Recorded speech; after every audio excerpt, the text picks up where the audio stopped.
Welcome Underhive scumbags to episode 12 of Chronicles from the Underhive, a Necromunda and Post Apocalyptic podcast. I'm Tom. I'm Michael. And I'm Tony. And today we're going to discuss most of the rest of Gang War 4. So the last exotic beast, Bionics, make appearance, and we have new amendment section, which is basically just Tony telling me where I've made mistakes from the previous one, but it's really helpful because I do like making mistakes. And we finally announced the competition winner of our lovely Prometheum Forged terrain. Yay. And today it is our 12th episode, and it's our 1 year episode. Happy birthday to us. Happy birthday Yay. to us. That's as far as I go. Yeah, I'm going to have my rat cake in a minute. Nice. I just have to work out where I'm going to put the candle for 1 year. Don't light the grenade. Oh, that is one of the amendments for bomb rats. But yeah, before we get to the amendments, we're going. Did I just discuss the competition?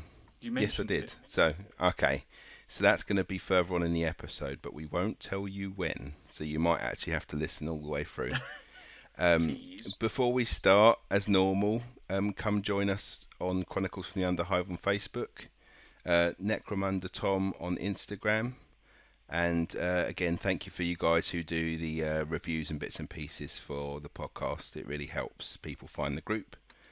Again, we've got the Redbubble account if people fancy buying anything. And we're on YouTube now as well, thanks to Tony and his mad editing skills, because I could never get the YouTube thing working properly. But before all of that, we were aware that in episode 11... I wasn't very good at being near the microphone at all, so it was very hard to hear me, and I know because I did the same thing when I tried to listen. I was sitting in my car with the Bluetooth thing on at full volume, trying to hear what I was saying, and all I could really hear was the Bluetooth crackling under its own weight. So hopefully, because of my mistake, hopefully Tony's been able to mend it a little bit. So the next two things you're going to hear are actually the Cawdor segment me and Michael did, and the Brutes segment. So guys, the next two segments coming up are from episode 11. They should now be a lot clearer, but they are also a lot quieter, so you may need to turn the volume up to hear them clearly. If you did get a chance to hear everything clearly in the previous episode, then feel free to skip ahead now to 1 hour and 33 minutes into the podcast.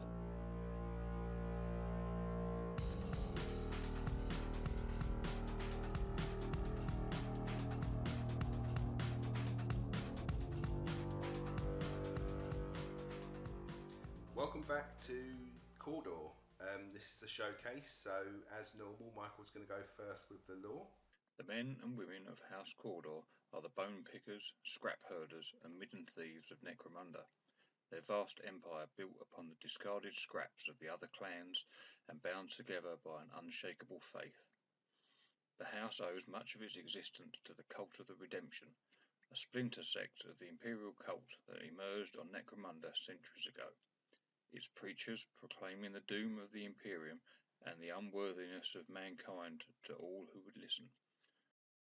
All of the houses to entertain the Redemption's demagogues, only the rubbish peddlers of Cawdor took their message so utterly to heart, embracing their own inferiority and pledging their worthless lives to the spreading of the faith.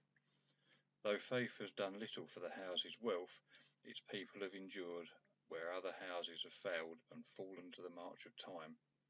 Now the clan is equal in size, though not in wealth or status, to several of the other clan houses combined, not least of all because Cawdor has a long history of gathering up outcasts, and many claim kidnapping the children of other clans. Devotion to the Cult of the Redemption guides the actions of all members of House Cawdor. From their first days in the Orphanarium Fanes, the snatchlings of the house are taught that the doom of the universe hangs eternally over their heads. Only by giving themselves utterly to the Emperor can their otherwise worthless lives have meaning, and only by serving the clan's word keepers will the Master of Mankind hear their faith prayers. Live segregated lives, ruled over by the Emperor's word and existing in a state of poverty extreme, even by the standards of Necromunda.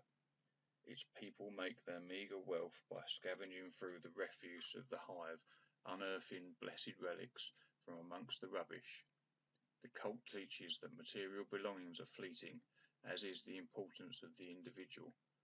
Thus do Cawdor workers keep only those possessions deemed to be of spiritual significance, while they hide their faces behind masks, so that the Emperor might not think them too proud of their individuality. Okay, the lore's done. Thank you, Michael.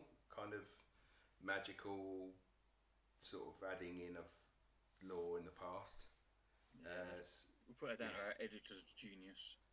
Yeah, so hopefully Tony's put in the right bit there and talked about Cawdor rather than one of the brutes that we've got later. Thank you, Tony, for your help. So he's not here today, but he's here in spirit and editing skills. And work. Yeah. So the top 3 features of the Cawdor, I've got the robes, the scavenge weapons, and the flamey death. Yeah, and I think they've pretty much managed to achieve that. Look, even like going from the old to the new, I think they've kind of captured that. Yeah, they're definitely kind of fanatical. They've got the flamers. They're kind of giving themselves up for a cause. They've kind of they're at the bottom and they know they're at the bottom, and now they're fighting for everything. Really, they're just fighting for life. Levels. Yeah, trying to survive. Yeah. So I've got in regards to the sculpts, they seem to be very similar. The weapons look a tiny bit more reclaimed, but I guess that's because that's part of the lore. I mean, it's part of their actual game style now. Yeah, I really like the scrap look, and I think they've got it really good at the moment. I wasn't initially a great fan of like the polearm sort of weapons and stuff like that, but having seen more and more of them, and it kind of appeals to my orky side of sort of cobbling things together and making things work out of what you got. So I've kind of grown to appreciate them a bit more. Yeah, and it's just that extra bit of separation between the gangs as well. So they're not just the female gang with this, or the male gang with this, or the muscly male gang with this, or the slightly older gang with this. They've all got their own style now, which is a lot cooler. Yeah. So that's wicked. So I've got for the game style about it being kind of all the weapons you could go fully cheap and just give them a reclaimed auto gun or a reclaimed auto pistol and really beef up the numbers, which again, and the good thing is I find is that where you've got the options of different things, like with a massive gang, it would support with the bottle test. But then if they are all really minimalistic, and then you end up in a scenario where you can only pick 6 people, your fighters are going to be proportionately weaker in comparison, aren't they? And I think sometimes where people get cross about how one gang's better than another gang, they get an idea of what sort of game that they play, whether it be in like 3D all the time or 2D all the time or whatever, and they say, well, my gang isn't any good at that, so it must mean it's rubbish. Yeah. And I understand that there are going to be levels, and some gangs will be a little bit better, just because that's unfortunately how things are. But you have to take it like the Goliath will be stuck if you have a really ranged game where you have to climb up loads of ladders and stuff. Your Goliath may never even get to somewhere, and you may get shot up. But then if you end up in a game where you're doing the Zone Mortalis style, you've got them trudging up the board, hooning at you, and there's nowhere to hide. They're going to be awesome. So it swings and roundabouts a lot of the time. And it's nice to have that mixture. I think if you are going to go fully cheap and fully maximum, it's going for like a horde gang, isn't it? Really? Yeah, but the more you go down a certain niche, the better it is for one thing, and the worse it is for basically everything else. That's right. Once people work out the counter to that, then you're screwed. And when you consider that missions are chosen generally, unless you're rolling randomly for a mission, someone is choosing that mission And if they're a bit clued up and switched on with the rules, and they take one look at your gang and think you've got a horde army or a horde gang, you're not going to be any good at this mission, then they can kind of influence the game that way. So, yeah, if you were playing Tony, you'd be stuffed because he'd work out the weakness straight away and be like, ball control, and you'd be game over. But yeah, you are right with the scenarios where you're only getting a certain number of your fighters from your whole roster that are able to play, or a very small starting crew, and then your other guys come on as reinforcements. If that's being done at random, potentially you could end up with half a dozen Jews on the table with their reclaimed pistols, and they're going to die fairly easily because they're not armoured in any way, and they're not going to be particularly combat effective until the rest of their brethren show up. But in other scenarios, they'll be amazing. So it's that's right. You might get your champions and your leader and your couple of other sort of tasty weapon gangers coming in, and then it'll be fine. So you've got to sort of take it in balance, I think, a lot of the time. Yeah, and I think because I have multiple, or plan to have multiple gangs, it might be that I do deliberately do this one as a really big group of really cheap, because I haven't got the opportunity to do that anywhere else, and it might not be the most ideal build for it, but it's the only way I can do it, and so I'll make my Cawdor the bigger gang, because my Venator gang are the tiny gang, and my Goliath gang in the kind of middle. Yeah, it's nice to see the difference, isn't it? Rather than try and make everything be equally as good. Yeah, no, definitely. And then everyone have 8 models, and everyone have a fairly decent gun, and a fairly decent close combat, and a fairly decent this, and it just comes all samey. So it's nice to have that option, even if you don't go for it. Another thing with the game style, which I guess kind of rolls into the our next bit, is the unique weaponry. Is that traditionally you think of the Cawdor gangs and the Redemptionists as being flame heavy. They have got flamer options, which is obviously what you want. But as with most of the heavy weapon things throughout Necromunda, is the points cost is very, very expensive when you're initially trying to justify putting them in your gang. And it's kind of offset by the very cheapness of other weapons. So on balance, you can still squeeze them in and not affect the numbers in your gang. But what I do like, and we can talk about this a little later on, is the gang tactics cards. There's a number of those that allow you to distribute blaze around the place. So see, I knew you'd be busting out gang tactics cards. That's why I was happy you're here. I think it'd be a good point with the game style to bring up the tactics cards. So fill your boots. Yeah. So shall I I'll have a flick through a few random ones. I won't go through all because there's about 12 or so. So I'll just pick some at random, and then we can have a little think about those. So we've got one here called Blessed Visions. You use that one at the start of the game after both sides have deployed.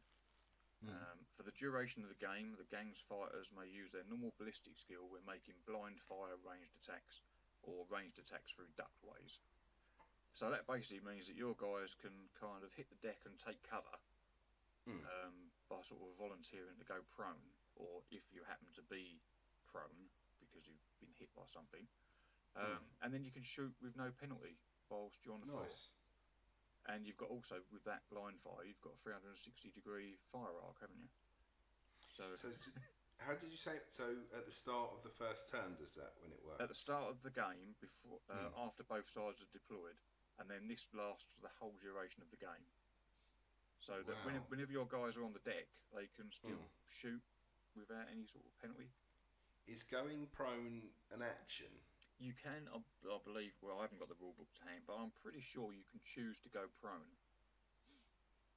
So you could have one turn where everyone bombs forward one move, then prones themselves to the floor, everyone behind cover, so no one can shoot anybody, and then the next turn you can get up and move again. Yeah. I think it's really handy if you know you're not basically going to fire, so you can run, duck behind a cover, and then the next turn know that you're going to be able to get to the next cover. It pretty much takes you out of, or you can duck and then next turn get a fire lane out of it. I think it's quite a cool thing to add, because he's just trying to get hidden. But okay, I've never thought of ducking. Yeah, in the well, game yet. there's bullets flying, Tom. What are you going to do? You're going to just stand there and go, shoot me? Yeah, I stand there behind terrain and get shot. It's all crossed my mind. I'm getting the hell out of Dodge. Yeah. Okay, so next one. Let's go for Effigy of the Damned. Play this at the start of any turn. Choose a terrain feature at least 6 inches in diameter or a board tile, so depending on whether you're 3D or 2D. For the duration of this turn, any models entering or beginning their turns in the affected area must roll to see if they catch fire, just as if they've been hit by a weapon with a blaze trait. Well, I think Tony is subconsciously picking up that and tingling somewhere because he's just got. I hear someone's talking about ball control. Yeah, that's it. But there's no limit on where on the board you could do. You don't have like a range, so it's not you setting something on fire. It's just something spontaneously combusts. So you can wait, I don't know, a couple of turns until your opponent's gang has now clustered around a particular thing, and then you go, ha, look at this! You've just all caught on fire. And does that last the whole game, did you say, or turn? It's just for that one turn. So you've got to try and pick your moment when there's a load of models clustered around something, or either on one tile, or clustered around a terrain feature. But that could be quite devastating. Well, you could put it, if someone's about to touch your, I can't remember what scenario it is, but the one where you've got to grab the other person's... Oh, the relic type thing. Yeah. Like your gang relic. You can set that on fire just before someone gets too near it. Yeah. Or if you've spent your time, like on a Zone Mortalis game, funneling people with like the Ambot coming one side and your whole gang coming another, they'll run up their whole gang on one corridor tile. left. Yeah. Well, if you funnel them into one of those places where like we talked about those dangerous terrain tiles that you had last week, sorry, we spoke about last month. If you're forcing someone down one very thin, narrow walkway, now is also on fire. Yeah. Oh, mean. And remember that most of the time you can actually choose these cards. So if you like that particular tactic just to screw your mates over, then you just pick it every time. Obviously, they're going to get wise to it eventually. Yeah. But there are other ones. But it fits in with the burning sort of state of things. So I think that's good. Cool. Right, okay, next one. It's nice and simple, straightforward. Dead Men Walking. At the start of any end phase, so that's when you use the card, if your gang is required to take a bottle test during this end phase, it will automatically pass. Nice. So that's quite a key thing. If you've had a particularly bad turn, or your gang's numbers are getting down to that point where it's just you're going to kind of auto fail your morale as such. You can just say, haha, I'm going to pass that, and that's for your entire gang. So, that's really cool. Yeah. What have we got here? Righteous Day. Play at the start of any round. For the duration of that round, all successful wound rolls made against friendly fighters must be re-rolled. So that's quite a handy way of keeping your guys alive, potentially, if they've just walked into a firefight. Or if you've got like a major combat round about to happen on any given turn, then you can just say, right, now this will give my guys an extra level of protection. Also, I think where some of these would then again benefit the people with large numbers, because if you've got like my gang of 5 bounty hunters, it's only protecting 5 people with that card. Whereas if you've got 11, say, Cawdor models, and you get murdered one turn, that's a lot of people that's supporting with just one card. This is very true. I cannot deny the benefit of numbers can benefit it benefits more than the 5 that I would benefit. You would benefit 11, sort of thing. Yeah. Quite cool. We're going to go for one more, just so we don't overextend this segment too much. We'll go out with a bang. So this one's called Redemption. Play this when a friendly fighter is taken out of action. So you don't have to allocate this at the start of the game to one of your gangers. You can just keep it in your back pocket and then bring it out when you need it. Centre the 3-inch blast marker on the fighter that has just been taken out of action. All models under the marker count as being hit by a frag grenade. Thank you very much. Nice. So it's just you have a suicide mission. You just send one. It's just a suicide mission. Send someone in to try and get into the thick of a clustered group of enemy gangers, and then, okay, you're going to kill me. Now see what happens. Yeah, because it's just like the movie where someone rolls over and then you see in their thumb they've got the pin of a frag grenade, just, exactly, and then right. they just explode. Awesome. I'll go on for the burning stakes. Let's go for just one more, and then we'll really be the end. So let it burn. So you play this at the start of any round. For the duration of this round, all ranged weapons used by friendly models gain the blaze trait. So the Evan rule. So even without having flamers in your gang, you can still distribute that burning goodness all around the table. Even your lowly sort of auto pistols and stuff like that, suddenly you've got the blaze trait. Oh, there'll just be people running all over the place on fire. Aaron, pay attention. That last one turn. Not on all your shotguns. So okay, awesome. I think they're pretty cool. Yeah, and it adds an extra bit of flavour to the game. Yeah, I think so. See, I still haven't bought any tactics cards, but I know that they're really cool. So I'm definitely going to buy the Goliath ones, I think. Yeah, I've gradually been buying them for each of the gangs, even though I might not have been buying the actual gangs themselves. I just wanted to get the tactics cards, because out of the pack, I don't know what you got, 20 cards maybe. In this one, there's not 12 which are specifically for Cawdor, and then the rest of the pack is generic ones that anyone can use. So it just gives you more. And more little surprises or little gimmicks or something just to jazz up your game so they don't get stale. Oh, that's pretty cool. That's pretty cool. Okay, we'll go on to unique weapons then. So they've got quite a few little unique bits. So I'll start with the pole-armed equipment. Yep. So they're often with auto guns or blunderbusses. They count as two weapons, as in how many that model can carry. Yep. And they only have the unwieldy trait in combat, not in the firing. So it won't affect your firing being unwieldy, just your combat. It gives you the 2-inch reach because it's versatile. So you can kind of do a shooting attack sort of thing with the reach if someone's slightly too far away. It's strength +1 when you're attacking, unwieldy. It denies, unfortunately, it denies you making a potential additional attack. I found the polearm, I'll talk about the blunderbuss after, but the polearm I'm not myself, I mean other people may find it helpful, but because it's unwieldy, you lose the extra attack. I would rather myself give them an autogun and axe, which is cheaper, or give them an autogun, an axe, and an auto pistol for the same amount, which costs the same as a polearm with an autogun, and it would allow me then, when I charge, to have the extra attack. I think it's mainly because I can't really use versatile very well. I think there might be other people who know exactly how to use the polearm weapon much better than I do and will see the benefits of it. But I can't, because I don't know, I'm not a great fan of the kind of 2-inch kind of shot you essentially do with it if you're not in hand to hand. Yeah, it's like a sort of sweeping attack, isn't it? I guess that's probably what it's representing, rather than it actually being the gun firing.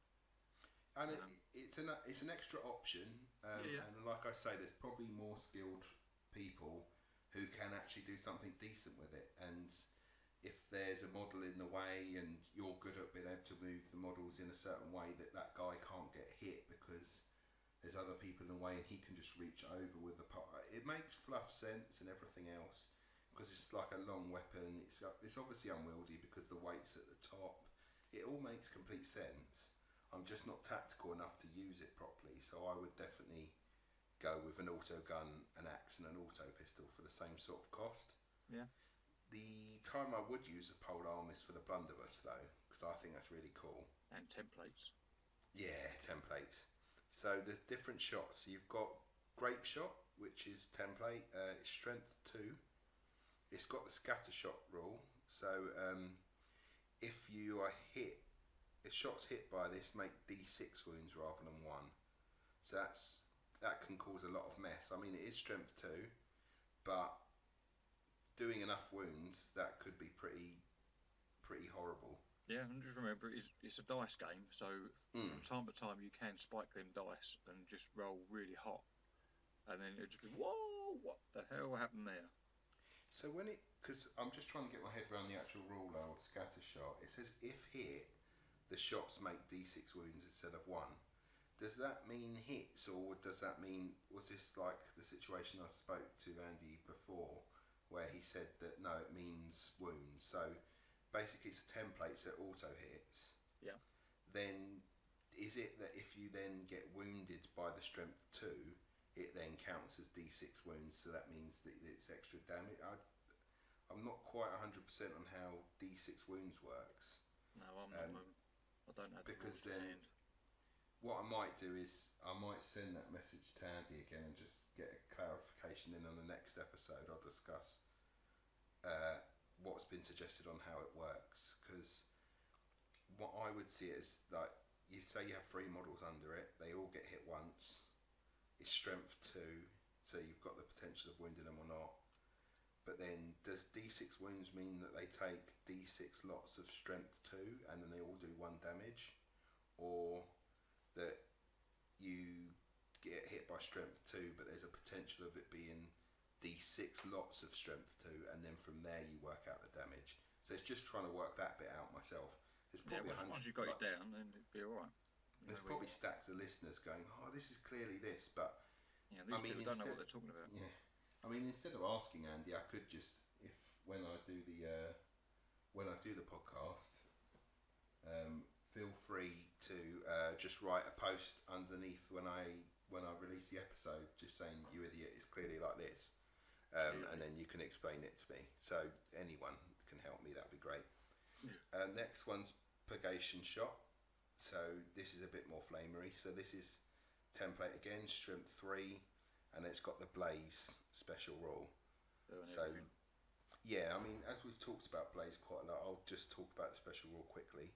So after the attack has been resolved, roll a d6. On a 4+, they catch fire and also suffer a strength 3 AP -1 D1 hit, and they run around on fire essentially.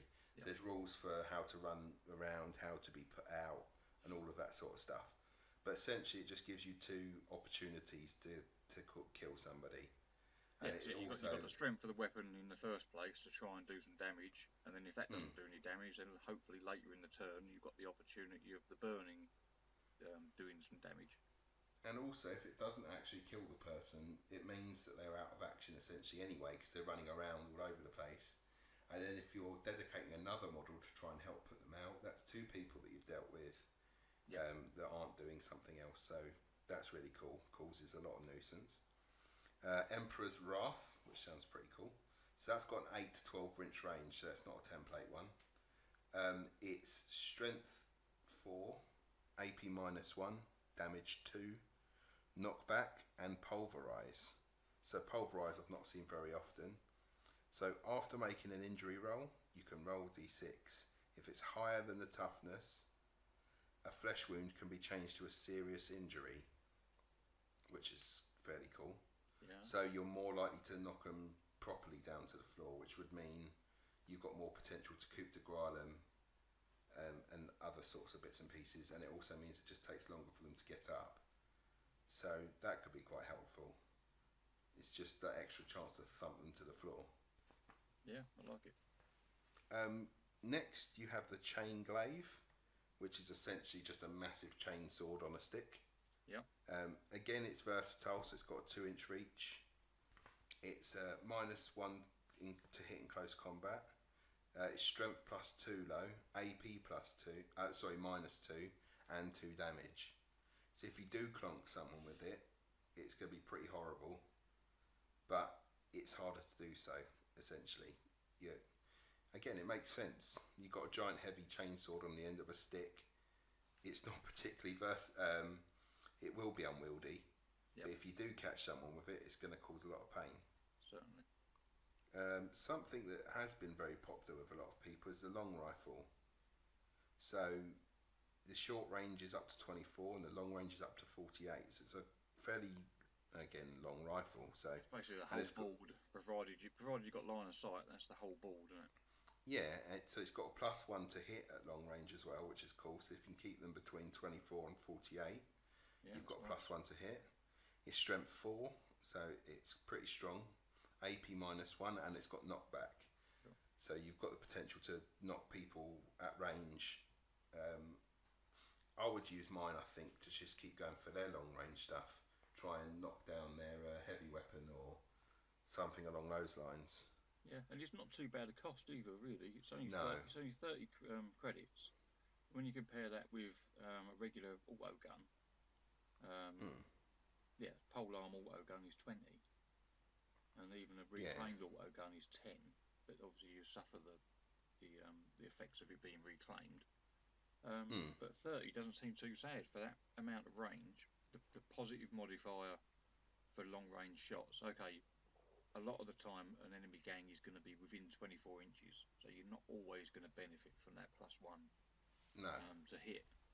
But it's strength 4, which is decent when you. But it's not too bad. Of the gangs. Yeah, so I was saying that most of the time your enemy gangers are going to be within 24 inches, so you're not going to get that +1 to hit all the time.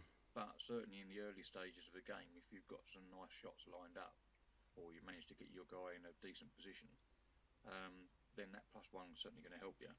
And then the strength 4, bearing in mind that the majority of gangers, barring all the hangers-on and stuff, are toughness 3.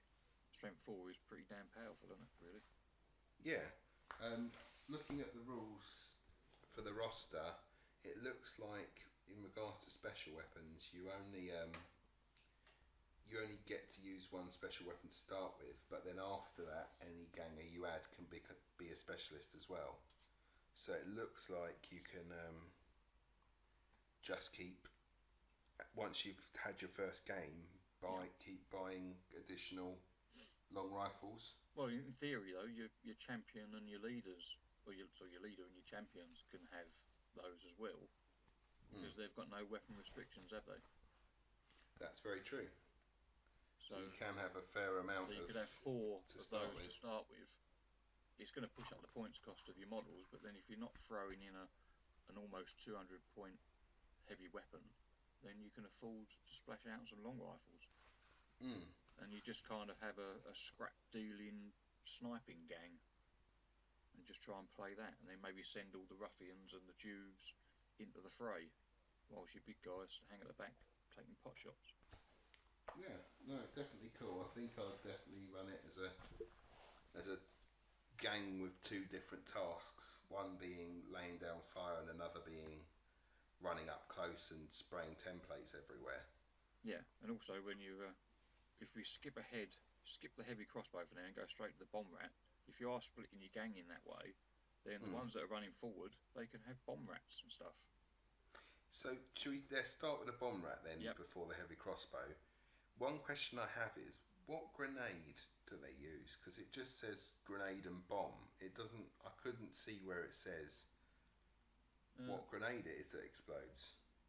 That's a good point. I would guess it would be frag, but if it's not been stipulated, I might be wrong, but I've looked a few times. I looked at the bomb rat description. I looked at the equipment list, and I looked at the weapons and war gear thingy, and I can't find.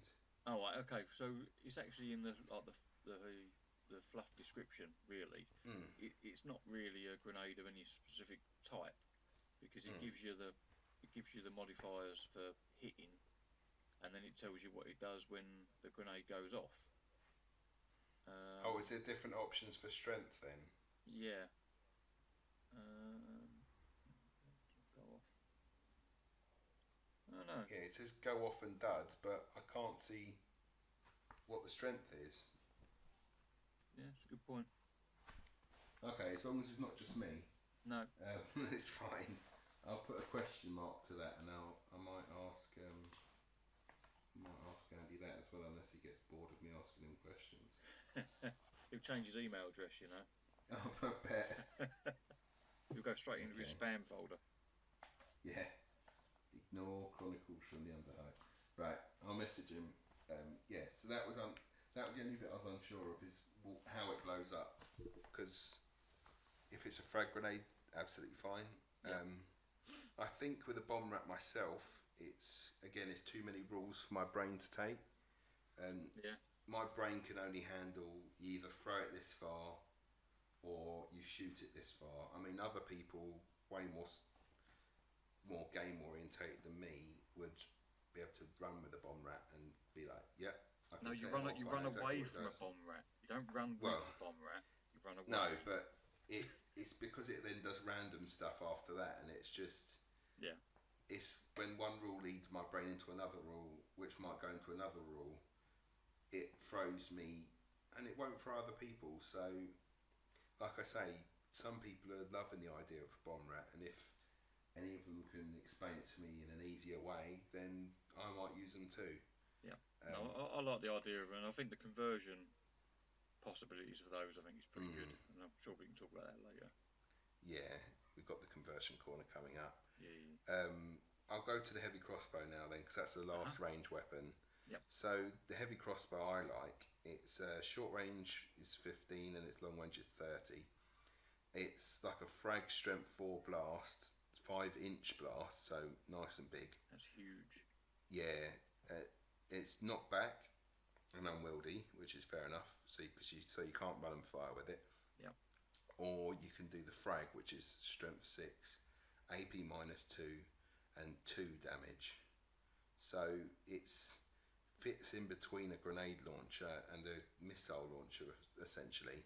Yeah, you've got your versatility for choosing whatever target you're going to be shooting at. If you're shooting at a load of just little guys that are clustered fairly close together, then you're obviously going to choose frag. And if you're going for shooting at a big brute or an enemy leader or something like that, then you want to go for the maximum damage possibilities of the high strength. But that frag, strength 4, is still good, quite a beefy thing. And 5-inch blast, it means that you can deliberately aim it at the floor, which you can see clearly, rather than trying to go for the minus modifier of hitting the actual target. And because it's 5 inches, whereas the 3-inch one, if you're kind of missing the person deliberately to try and be more likely to hit, you're only going to get a couple of guys. But with a 5-inch blast, if they're clustered, that's going to cause a hell of a bit of damage. Yeah. So I think they're really cool. I'm definitely going to get one in my gang. Just because they look awesome as well. Like, every other thing's a gun. This is just a makeshift crossbow that launches a grenade. It's awesome. Why wouldn't you? Yeah, so I think they're really cool. The last thing, which isn't really a weapon, it's the cult icon. So it's a leader or champ. And again, it's very similar to the others. It's just +1 activation. So on your leader, you'd get an extra 1, or your champion, you'd get an extra 1. So helpful if you're going to do like 2 separate groups. So you can have one group where essentially all of the people in that group could fire all their stuff in one go. So you can activate everybody and just do everything all in one turn. So if you need to link a couple of things, like one person needs to throw a grenade, then another person needs to do something else, it just allows you to get more control. Cult Icon's a piece of equipment rather than a weapon. So it's not going to restrict you from what other things that person can carry, from what I can gather. I don't know, but I'm not sure if it affects like the amount of things it can hold in its hands for, say, hand-to-hand combat. Yeah, if that makes sense. Yeah, there's nothing there about it. Although it's physically large on the model, like, it actually looks like it's a substantial thing to carry around. It comes under equipment rather than weapons. So I reckon you can have that, and you can fully load up your guy with 3 things. So. Yeah, it doesn't say that you can't, and it doesn't say it affects the amount of hand-to-hand weapons you can hold. So maybe they drop it. So if you've got the spare points, if you've got the spare points, then potentially your hold gang can all of a sudden activate lots more models all at once. Yeah. So quite a lot of stuff there to pick from. The skill tree, so this one is slightly different to some of the others, where the leader and champ have different primaries than the gangers. So they both got combat, so the leader, the champ and the gangers all have combat, but where the champion and the leader have brawn as their another primary, the gangers have ferocity as their primary, and the leaders and champs have ferocity as their secondary. I'm not sure I've noticed that in any of the others. I think this is the first gang where the leader and the champ have a slightly different primary to that of the ganger. I might be wrong.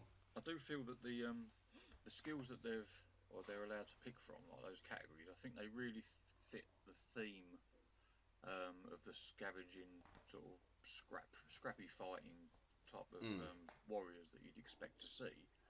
The only thing I found a little bit quirky when I was trying to make up my gang list is that you want to try and take advantage of any bonus weapon skills or ballistic skills and stuff like that. The champions have got a better ballistic skill than the fighters, than your leader. So you want to imagine that you're going to load the champions up with ranged weaponry rather than close combat weaponry. But all of the skills that they've got are brawn, combat orientated. So I was a little bit torn when I was trying to build the gang to think, do I lose that ability with the ballistic skill and then have them more combat focused to make better use of the skill? You know, it was a bit tricky. Yeah, and I think I'd read that somewhere as well. I think that would be the only time where the polearm might actually be, where I might actually find that helpful, is that where you're reaching, you're using your ballistic skill rather than your weapon skill. Yeah. So having the slightly higher ballistic skill might help if you're going to put one on a champion. Yeah, and then you've still got something to bludgeon people in combat with. But then if you put the blunderbuss on them, then the ballistic skill becomes redundant again for the shooting because it's a template. Yeah, it was a difficult one. I struggled a little bit with that. I'm glad I wasn't the only one. Talking about our rosters, that's the next bit. Michael's going to go first with his list, and we'll see how similar our lists are or how different they are. Okay, right. So I'm starting off basically. I'm trying to go for like a horde army, gang. Sorry, to try and take advantage of the cheap weaponry and everything else. So starting off with my leader, I've given him a double-handed axe. This is that decision was more down to the model that I've got available, because I created a Cawdor gang when Necromunda was re-released. So that's what I've given one of my guys, and that's what I'm going to have. So he's got a double-handed axe. Just to that Executioner model could do that as well, the new one that we've seen pictures of. I also gave him a stub gun so that he's got a pistol weapon, and I paid for him to have dum-dum rounds for that gun. Cool. Then skill-wise, I gave him ball charge, so that gives him, I believe, increased strength when he charges. Okay. So that will make his double-handed axe a bit more effective on that initial round of combat. So that's the hope. So he's basically going to be a crazed lunatic running across the table. Sweet. The first champion, I put 2 in the gang to try and maximise post-game sort of advantage or sort of benefits. So the first one, I gave him a long rifle, which we discussed earlier as being a pretty tasty weapon. I also gave him a knife as well. They're fairly expensive for a combat weapon. There's cheaper options, but with the backstab rule and everything else, I think it's worth a punt at 30 points. And I gave him the headbutt skill. So although he's only got one combat weapon, he hasn't got a pistol or anything like that. He's got the headbutt ability, which gives him effectively an additional type of close combat attack, so he can just muller his opponents. And then the second champion, I couldn't resist not putting a heavy weapon in the gang, so I went for the heavy stubber just because it was one of the cheaper options. I was really torn because I wanted the heavy flamer, but I just couldn't justify paying, I think, 195 credits it just Also struggle with the whole heavy flamer unwieldy thing because bulging biceps doesn't affect thingy, does it? Yeah, but I can get around that with the skill that I gave him. I gave him bulging biceps. So it doesn't work on. Oh, on the weapon. Sorry, I was talking about the heavy flamer. Yeah, because bulging biceps doesn't work on range weapons now. Doesn't it? Oh no. Oh, yeah, you know this what? is. Sorry, dude. Oh well. It only works now. It only works on hand-to-hand weapons. So okay. Any unwieldy weapon still, unfortunately, has to stay still, which is what makes heavy flamers quite complicated way of making them work. If you see what I mean. Okay, so what I'm going to do now, then, I'm going to say this is future-proofing this gang member by the fact that when I've got some credits, I'm going to load him up with a super special close combat weapon. That's cool. Or you can give the I know you can get ways around it, like there's that stabilizing piece of war gear that allows you to move unwieldy weapons and stuff, so there's ways around it, but yeah, it's difficult. Yeah, fair enough. It was more because of what we said earlier about there not being any shooting type skills or benefits, obviously because perhaps they're not designed to be a shooting gang, you know. Maybe they're meant to be in the thick of it, scrapping around, but hell, he's got a heavy weapon. He wants to have something that's going to help him. In his case, nothing.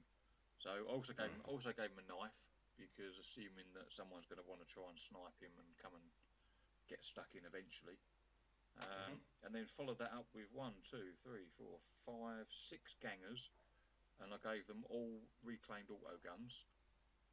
Cool. Just to keep them as cheap as I could. And also bearing in mind the models that I've got available, which we'll talk in the conversion corner afterwards. And then rounding off the gang, I've got myself 3 Juves, and I've armed all 3 of those with reclaimed auto pistols and an axe, basically as the cheapest weapon options they can have. So the idea of this gang, I'll include some bomb delivery rats as well, because I had the points. But I don't know if I have to allocate that to a particular model or not. But I'm pretty sure you do. Yeah, in which case I will just give that to whoever.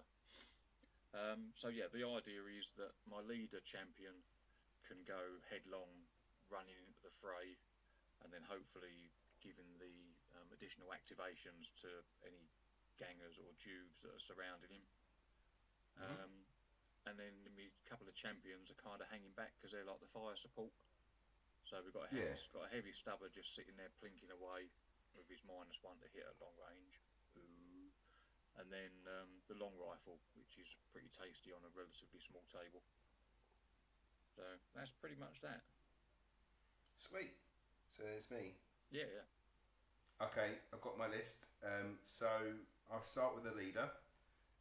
He starts with a stub gun, like yours did with Dum Dum rounds, and I've just given him an axe, and I'm giving him Overseer.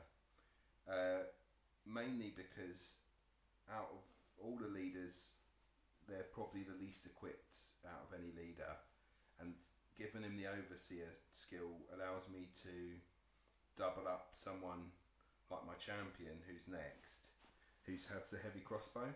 Right, okay. So I've given him the heavy crossbow and an auto pistol in case he just needs to fire something if the ammo roll goes badly. So with Overseer, the leader will then allow the crossbowman to fire twice. And what I'm hoping to do as well is when I have a couple of gangers in the future with long rifles, I can then make that into a sort of dedicated shooting part of my gang, like we've said about splitting the 2 up. Yeah. So one of my things is the leader and the champion with the heavy crossbow. I have one ganger who has the long rifle as their specialist weapon, and then like I say, I hope to increase that in the future. I have one more champion, they're more combat orientated, so they've got a flail and an auto pistol. So that one's definitely the one who's leading the kind of second part. And I think if I have 20 points left over, when I get enough credits, I'll probably give them the Icahn as well, so they can group activate a few people in one go. So if I can send one person off to knock someone down, the next activation will be someone then to coup de grace the person. So they're the leader and one champion in one group, and then the other champions in the other group. So like I say, I've got a ganger with a long rifle. He's got a stub gun as well in case his bullets dry out. And then after that, I've got a ganger with a pole arm, but with a blunderbuss. So he'll be part of the running up close gang. Yeah. I've got 4 gangers, like I discussed with the pole arm before. All these gangers are actually armed with auto guns, an axe, and a stub gun. So they've got their range, they've got their close combat, and they can get an extra attack when they charge. So they should come with 3 attacks. So hopefully I'm trying to reduce the amount of times where people just get stuck in combat for like 3 or 4 turns. Hopefully if I can get in combat, get it out of the way, 3 attacks, then I'm more likely to wound, I'm more likely to cause damage, and hopefully just quickly deal with that round before going somewhere else. Yeah, so I haven't got a huge gang. I mean, it's still pretty big in comparison, because technically I've given every ganger a long distance weapon, a pistol, and a close combat weapon. So how many models did you end up getting with that? Sorry. 1, 2, 3, 4, 5, 6, 7, 8, 9. Yeah. Okay. Which is still not bad, because if you get most gangs and you tool them up with a basic weapon, a pistol, and a hand-to-hand, you probably wouldn't get 9 models. Yeah. And then from then on, my gangers, I'll probably look to do one with a long rifle, one with really basic, one with a long rifle, one with really basic. So I wanted these guys to have like the 3 weapons, but my next lot of gangers might not necessarily have a pistol and a hand-to-hand combat weapon. The next ones might just be fodder. So these ones will just have just 1 weapon, and they'll be the one at the front out of say 2. One will have the axe and all of the pistols and bits, and then the other one will just be the new guy that they shoved up the front to take the bullets, sort of thing. Yeah. So I thought I'll tool them up now, and then go from there afterwards with the others, and see how it takes me. And again, 2 champions means that you've got more chance of getting money or rare weapons and stuff. So that's my gang. Nice. No pole arms apart from the blunderbuss. Yeah, I'm really tempted to. I need to rehash. Really cool. Yeah, I need to rehash my gang from the initial one that I've done from the PDF. So I'm looking the for legacy rule one. Yeah, I'm looking to sort of dig those out of the garage, and then I'm going to dust them off, because I'm really quite excited about the Cawdor. I think it was one of the gangs that I really enjoyed in years gone by. So it's not necessarily my go-to gang, but I've got a certain affinity with them, I think. So I should be rehashing them, and they'll be the one that I'll play with, rather than the Countess Goliath, like my orc models. Yeah, I think the mass sort of cultist looms are your sort of go-to. They've been your go-to with 40k as well. Yeah, I just like. I think it's the hold, or the potential hold aspect of it as well. Yeah. Is that all of the armies I play in 40k are essentially hold armies, and I've never really leaned towards elite forces. So No. I just like to have huge numbers of models. So if I can get this, well, I just rejigged my list, taking away that heavy stubber, and by swapping that out for another long rifle, because I like those now. We've had a good chat about them. I can squeeze in an extra ganger and an extra juve. So I've now got a starting gang of 14 models. When you consider that most of the gang is trash, like the gangers aren't going to be up to much with their slightly dodgy weapon, and the Jews aren't going to be up to much with their slightly dodgy weaponry. But hopefully, if you can bumble through a couple of games and start getting some better equipment on some models, then it'll be interesting to see where it goes. Yeah, definitely. And I forgot to say, looking at in regards to the skills, the champion with I didn't look at the close combat one, but the champion with the crossbow, I'm probably thinking of Iron Jaw, because it's one of the only combat sort of skills that is more of a protection thing than it is a damage deal. So it hang on, let me just go back to double checking what it says. So Iron Jaw, the toughness is treated as 2 higher when someone makes an unarmed attack against them, which again, unfortunately, unarmed doesn't happen very often, so I might have to still look again. But yeah, you're right about the difficulty of making them range, but also their skills being combat. But I'll find a way around it. Yeah. I always do. And anyway, I like the crossbow, so regardless of if it's good or not, I'm still putting it in there. So that's the roster. We're going to go into the brutes now. So stay tuned, and we're in for the next half.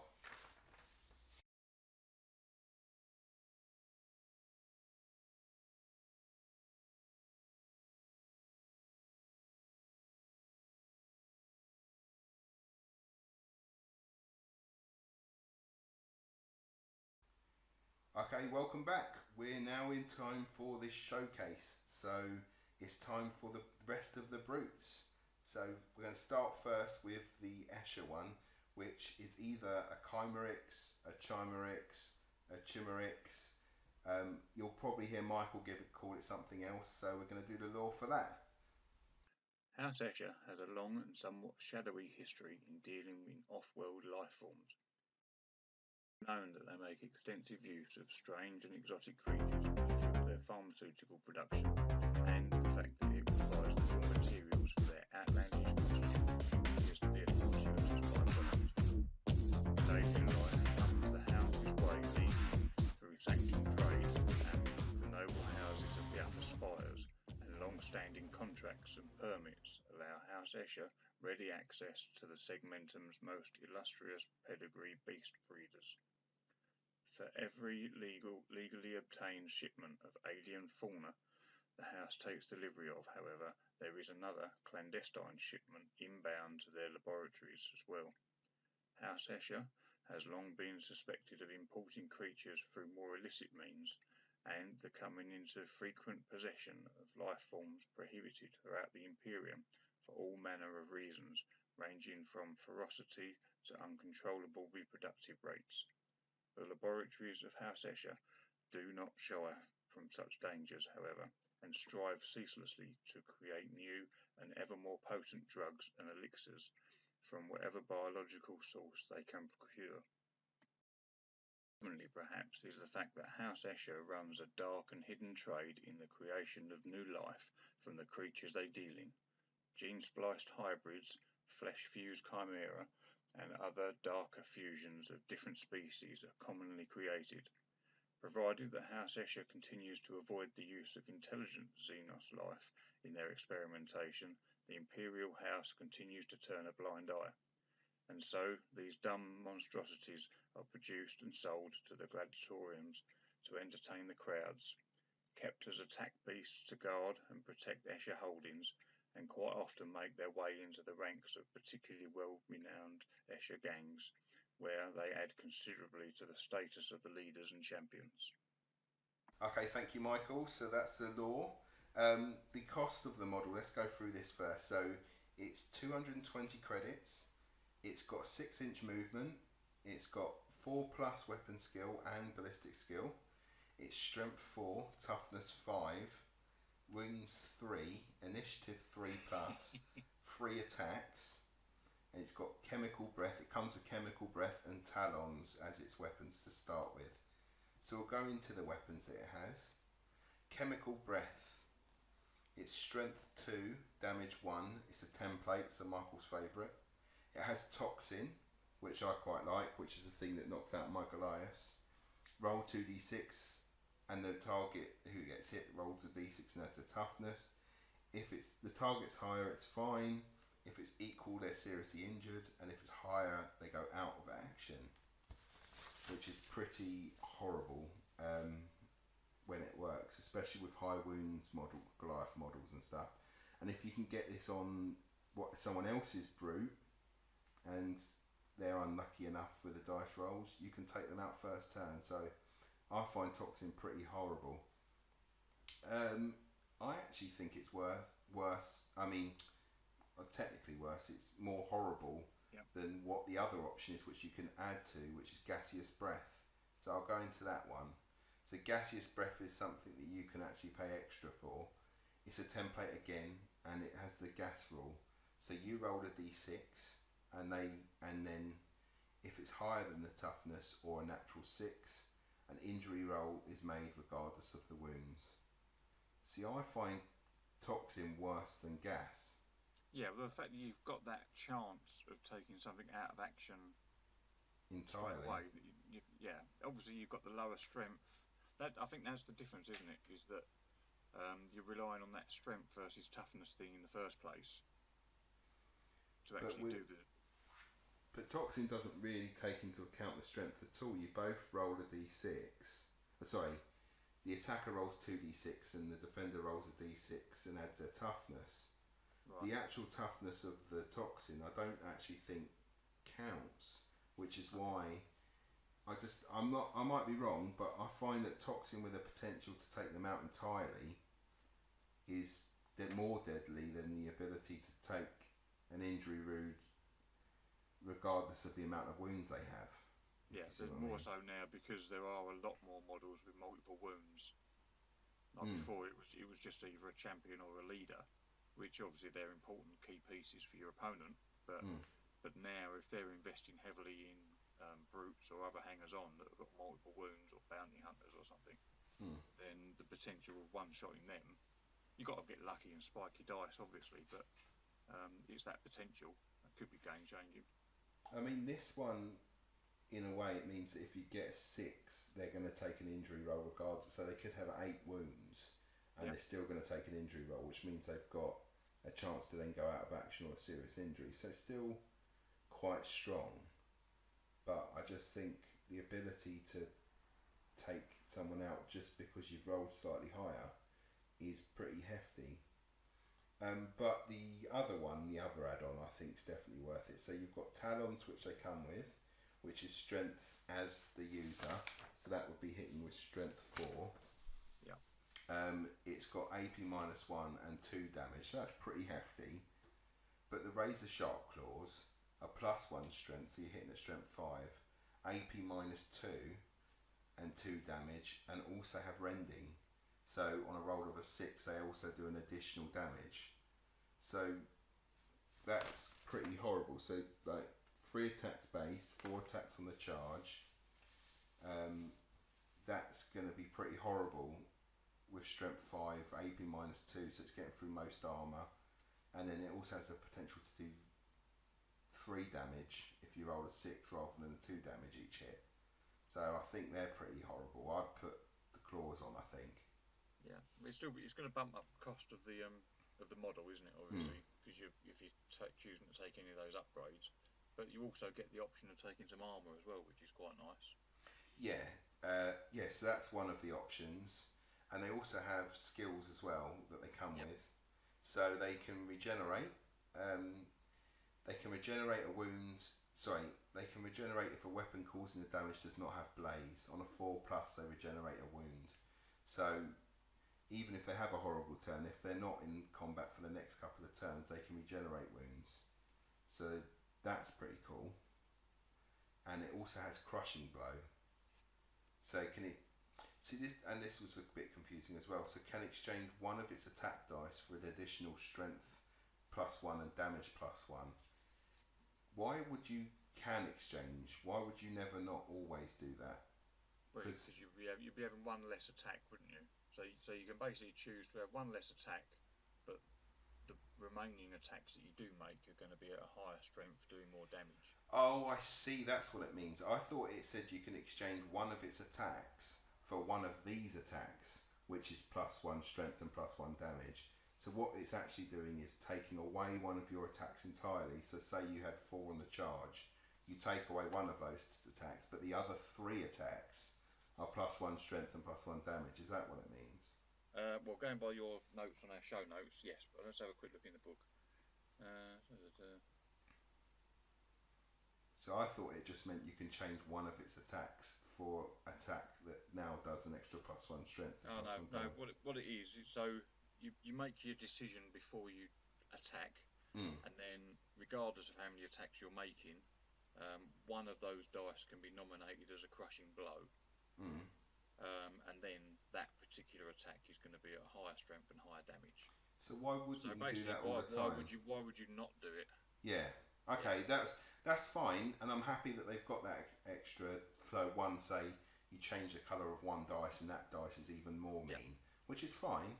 But I wouldn't not ever do that unless I was trying not to kill the thing. But yeah, okay. So I guess what they've done really is they've tried to rationalise the stat line for the weapon options on the model.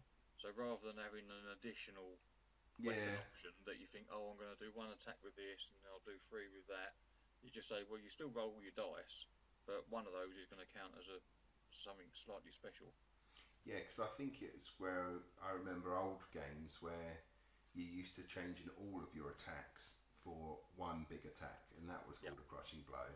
And I think that's what's thrown me. But yeah, just having an extra strength and damage on one of your attacks, why not? I'd do that. Yeah, you just do it every time, wouldn't you? Yeah. So next we'll go into the Goliath Zurka, and Michael's going to be doing the lore for that now. Goliath Zurka.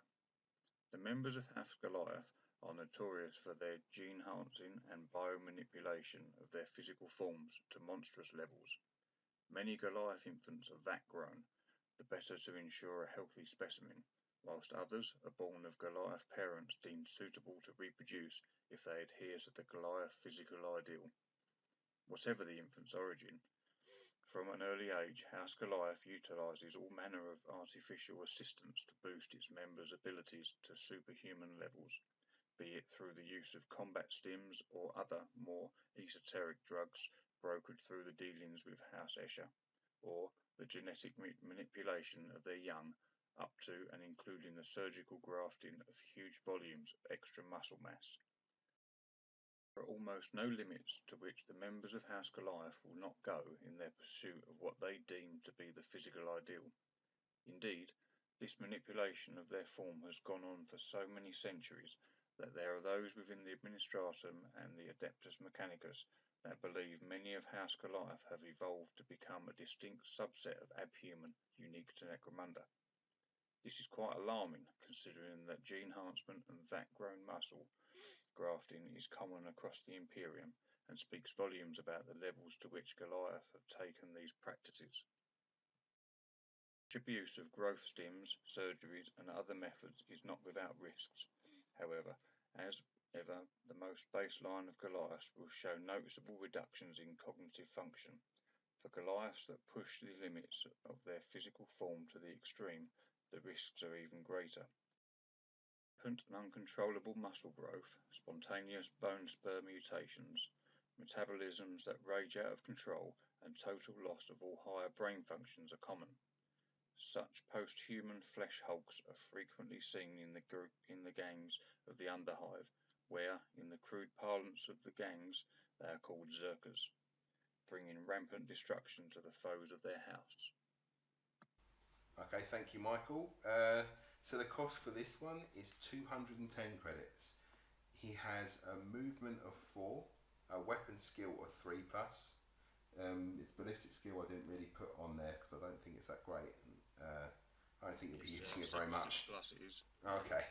Strength 6, toughness 5, wounds 3, initiative 5+, 3 attacks.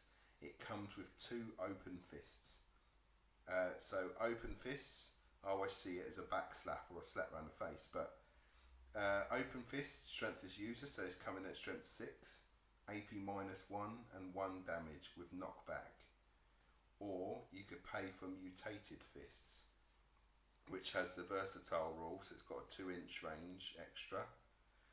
It's strength +1, so they're hitting at strength 7, AP -2, 2 damage. It's got knockback, and it's got the pulverise rule, which we've discussed before.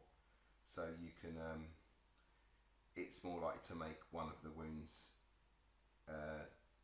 serious injury. Yep. It's also got the versatile rule, obviously, because it's got that range. And it's got the option of extra armour, and it's also got the option of a stim stash to beef him up even more. So, just an incredibly strong Goliath lunatic, really. Skills. I love the look of the model. I think. Yeah. Well, certainly from the artwork alone, it's just fantastic. I think if I was, I don't know, 30 years younger, I would have been just drooling over that picture all day long. It's just fantastic. It's Just a great big hulking Frankenstein looking brute. He's definitely taking too much at one point.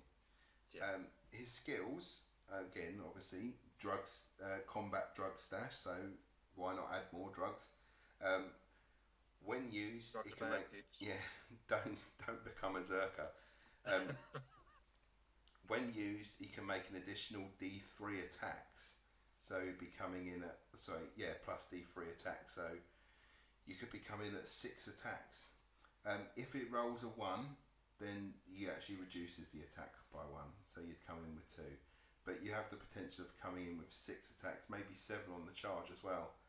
So he's going to cause a lot of a mess if you can roll high. And he's impetuous, so he can consolidate 4 inches rather than 2. So he's coming at you quick. Once he's in combat, bro. Yeah, once you're in combat, if there's a group of them and you're not distanced apart well enough, it's going to be very messy if you're unlucky enough to be in his range. But with a 4-inch move, hopefully you can keep away.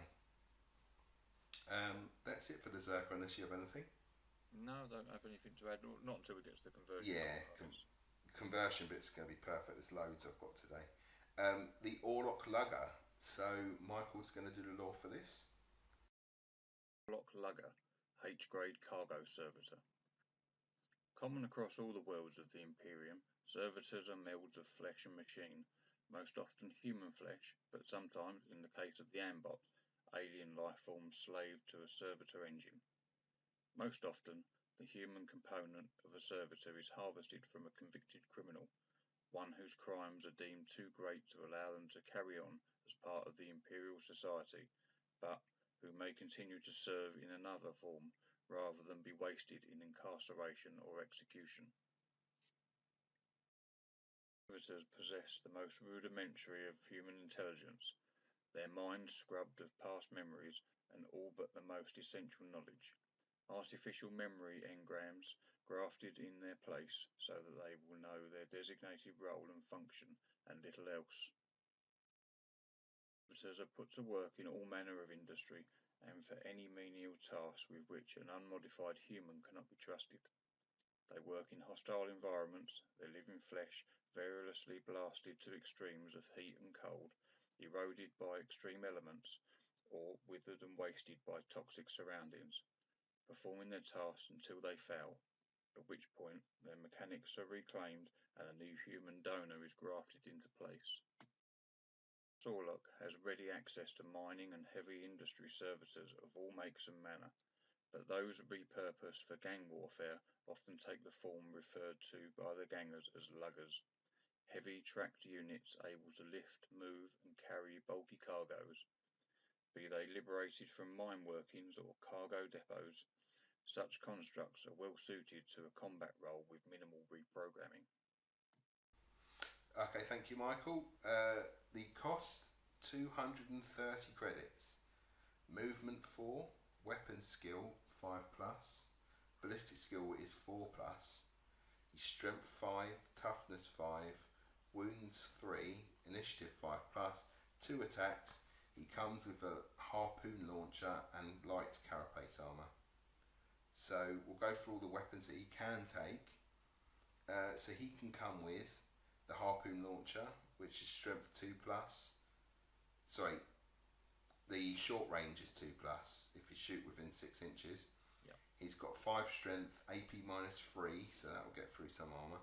Damage 1, and it can drag, which essentially means it pulls people closer, and it can impale if there's someone else standing behind. The Heavy Bolter, which you don't see very often, is long distance 36 inches, strength short range is +1, so if it's within 18 inches you get +1 to hit.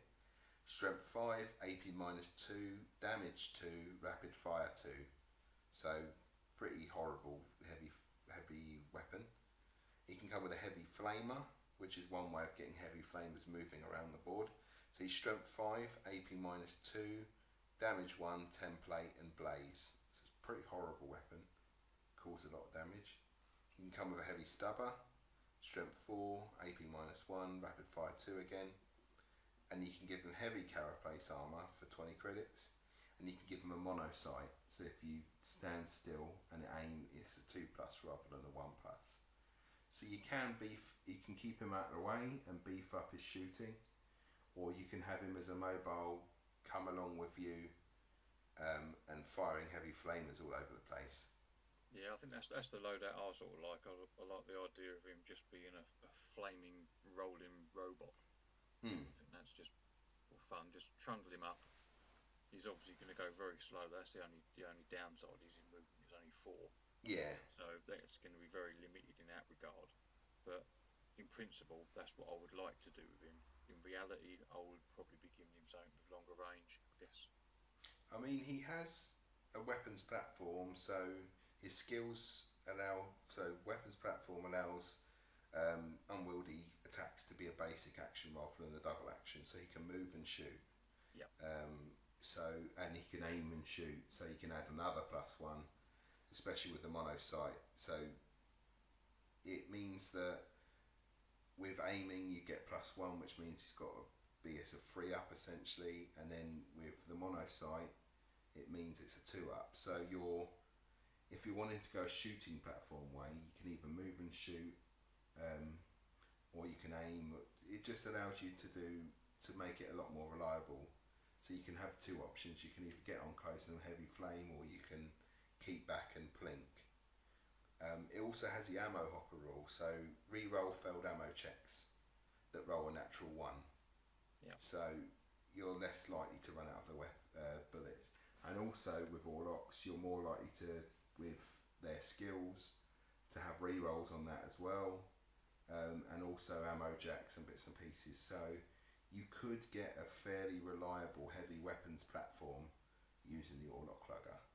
Yeah, I think I'll be leaning probably towards the heavy bolter. I think in reality, I would like to put the flamer on it, because I like the idea. But even with that moving and being able to shoot, the 4-inch move means he's going to struggle to get places, I think. So with that in mind, I think the heavy bolter, with its damage output and sort of its heavy negative AP, I think that would probably be my choice of weapon over the heavy stubber. It's more expensive. You don't get heavy bolters much though. I'd probably do it just for that. Yeah. So I quite like it for that, and the fact that you've got that re-rolling for your ammo checks, because your ammo checks are 6+, so you're going to struggle when you run out of ammo on that. But you only re-roll if you roll a 1 though. Yeah, that's right. But with other Orlock if you've got stuff, other things, you've got other things within your gang that can help that as well. Like you say, you can make him relatively reliable. Yeah, and there's obviously tactics cards and bits and pieces that are your favourite. So there is a way of making him. I wouldn't say I wouldn't use him. I think I would probably, if I was using Orlocks, I'd probably try and wangle one in my gang at some point. Yeah. I'd also just build the model just for the sake of it. So even if I didn't have him in my gang, I'd do it. You can have a lot of fun with that model, I think. Okay, so after the Orc Lugger is the Bandsaw. You can help me with the pronunciation. Arachnirig, thank you. So now you'll hopefully hear Michael using the same name for the lore bit, so I'll leave him for that. Bandsaw Arachnirig servo suit. Servo rigs are effectively a mechanical exoskeleton, most commonly seen in heavy industry, where workers may be equipped with them to aid with lifting and moving heavy materials or operating large tools or machinery. Anywhere where weights not normally manageable by baseline humans must be handled, but where duties cannot readily be entrusted to abhumans or servitors. Where most servo rigs are worn over the body and limbs, controlled by the wearer's physical movements and granting extra strength to their limbs, servo rigs are often also utilised to give a worker extra limbs, greatly increasing its dexterity and the range of tasks that can be performed, making what may otherwise be the work of many the work of few. A rig may be plugged directly into the wearer's nervous system and controlled directly, or may be automated, forcing a worker to keep up with the pre-programmed movements of the rig into which they are strapped. Bandsaw makes particular use of such things, in no small part due to the physical deficiencies common within their house. Very advanced forms of servo harness controlled by the wearer's nervous system or via a direct MIU are common. Advanced artisan pieces that put to shame the simple utilitarian forms mass-produced and seen in wide use. In battle, it is not uncommon to see Bandsaw fighters wearing massive rigs that grant them a huge, spider-like appearance, with many mechanical limbs that greatly increase the combat efficiency of the gang as a whole. Okay, thanks, Michael. It's weird because Michael's done the recording separately, so I'm thanking Michael for something he's done already. So hopefully Tony is effortlessly editing in each of the lore bits each time. Seamlessly. You've got a super team. Michael reads ahead and Tony puts it in afterwards. It's awesome. And Aaron turns up late. Or not at all. Yeah, or not at all. Mr. Reliable. I was going to put that on his... I think that's why I did laid back to his description on the podcast thingy. But he'll be in for the 12th episode. He'll want to be in for the year celebration. What we do, if we start abusing him towards the end of the podcast, and then we'll be able to check whether he's actually listening or not. And also, because he's not editing, it means I can get away with a lot more. Whereas before, because he was editing, he could take stuff out, whereas he can't now. If only we thought about that earlier. Yeah. But moving on. It just means I can't insult Tony now. Obviously, why would we? Yeah, so going back to the rig, he's 240 credits. His weapon skill 4+, ballistic skill 4+, strength 5, toughness 5, wounds 3. Sorry, toughness 4, wounds 3, initiative 4+, 4 attacks. It comes with twin link las carbines and 4 servo arms, and light carapace armor. So the twin link las carbines are maximum range 30 inches, strength 4, damage 1, rapid fire 3. So they fire a lot of shots. Yep. And they're slightly more beefed up than a las gun. It can also come with a rad gun, which is strength 3, AP -2, damage 1, and it has rad phage. So if damage inflicted by this suffers an additional flesh wound. If it's damaged by this, they suffer and it's a template weapon. So it just adds a different way to use this rig. You can use the plasma gun. Obviously, we know the 2 profiles for that, so I won't go into that. And the servo arm is a 3-inch range, so it's a versatile thing again, and it's strength as user. Each of those arms can be replaced by the weapon, so you could give it a couple of rad guns, you can give it a couple of plasma guns. It could be a really nasty rig because you can replace quite a few of the servo arms, especially with the skills that come with it as well. So twin link las carbines, the special rule for that, reroll ammo dice. But you have to take the record second result, so even if it's crappy, you still have to take it. So if you've rolled 3 ones or you've rolled a couple of jams, you can re-roll the ammo dice. So I thought that was really cool. So you can really make sure you lay down quite a bit of fire for that. Yeah, I think it's worth the risk with that. I think if you did roll the 1, rather than being thankful that you didn't get a jam, I think because the ammo check is only a 4+, so it's like a 50-50 chance that you're going to run out of ammo. I think it's worthwhile taking that dice roll just to see whether you can get an additional shot, and so run the risk of getting that jam. So is where it says re-roll the ammo dice, is the ammo dice the amount of shots you fire, or okay? So if you roll a jam on your first rolls, you can re-roll that. You can re-roll that. Yeah. So if you're rolling any jams, it's worth doing it just for that sake. Yep, definitely. And even if you've got 1s, you think, well, do you want to push your luck? Obviously, it depends on what your other dice are. But I'll be tempted with an ammo check of 4+. I'd certainly be tempted to push my luck on that. Yeah, especially if you've got extra weapons as well. So if you do actually end up jamming something, if you've got a couple of plasma guns attached to yourself as well, it's not the end of the world. They're immune to rad weapons because they've got Bandsaw protective gear, so they don't suffer from rad weapons themselves. And they have a superior weapons array. They can make 2 shooting attacks each turn. These can be made by different weapons at different targets. So you can, if you've got multiple weapons, you can fire them in different places. So It's what you want to do. yeah, fire your last carbines at one place, fire your plasma guns somewhere else. It also means if someone's coming in close, you can fire your red phage gun at someone, deal with that issue, but also still fire a long range shot, which is what you wanted to do anyway if that other person hadn't come at you. Yeah. It's very cool. I think it's really, and it's allowed a lot of people to convert. I've seen some really cool conversions of these as well, but we'll go into that later. But all of these brutes I could use. Yeah. I'm not 100% The other interesting on thing with that shooting twice, or that being able to do that, is that because you don't declare all of your shooting attacks at once like you do in sort of 40k or Age of Sigmar and stuff, where you choose all your weapons and then what you're going to shoot at. You basically say, right, I'm going to spend one action to do a basic action, shoot my gun. So, like you said, you shoot at that nearest guy that is the main threat, hope to take him out. If you don't take him out, then you've got a second attempt with your other gun to take him out. If you do take him out, you've then got the option of shooting at the next furthest away target. So you've got that flexibility because you don't have to declare your shots before you've seen what the result is.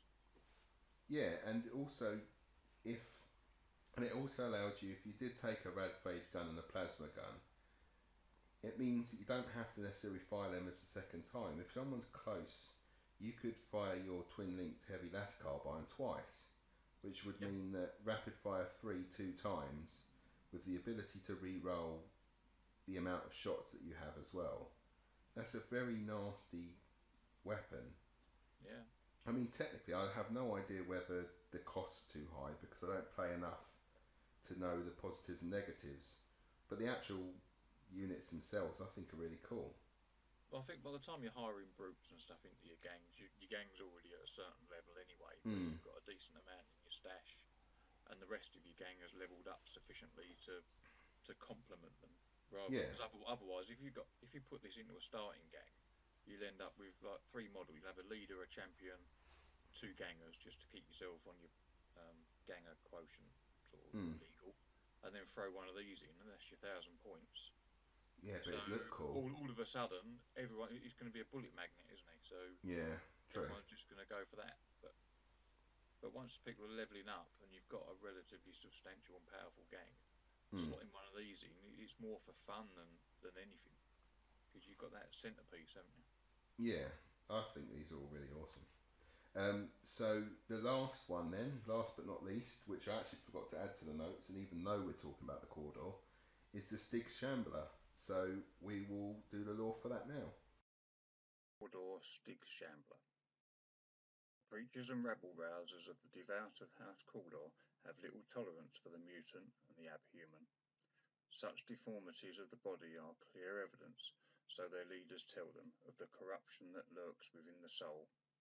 How can anyone who lives their life in loyalty to the Emperor, who dedicates their every action to his glory, their every moment of toil to the betterment of his Imperium, ever become so corrupt and debased to form?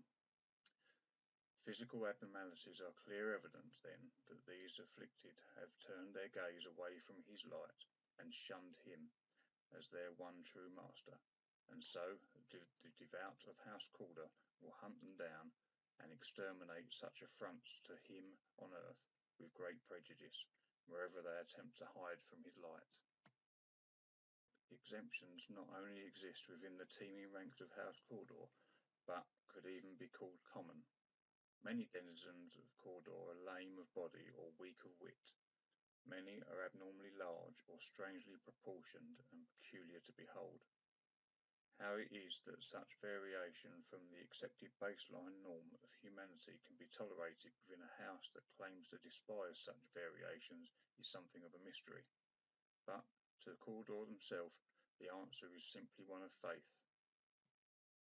If their leaders choose to allow these souls to live, then live they will, just like any other Cawdor, dedicating their lives to the holy cause.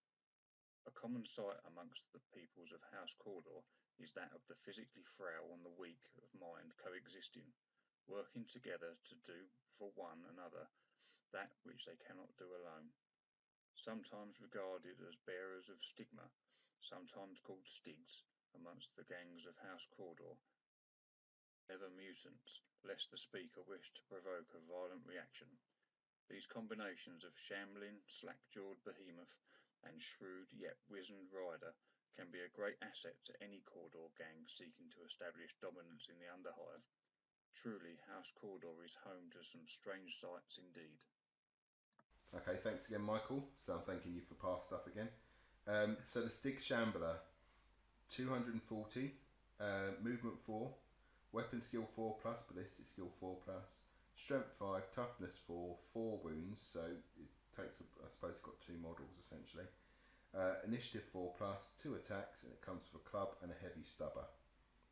So the club, strength as user, 2 damage. It's nice and simple. Strength 5, 2 damage, 2 attacks. Yep. It can swap the club for a polearm. So that would be strength plus 1, damage 1. So it's less damage and it's versatile and unwieldy.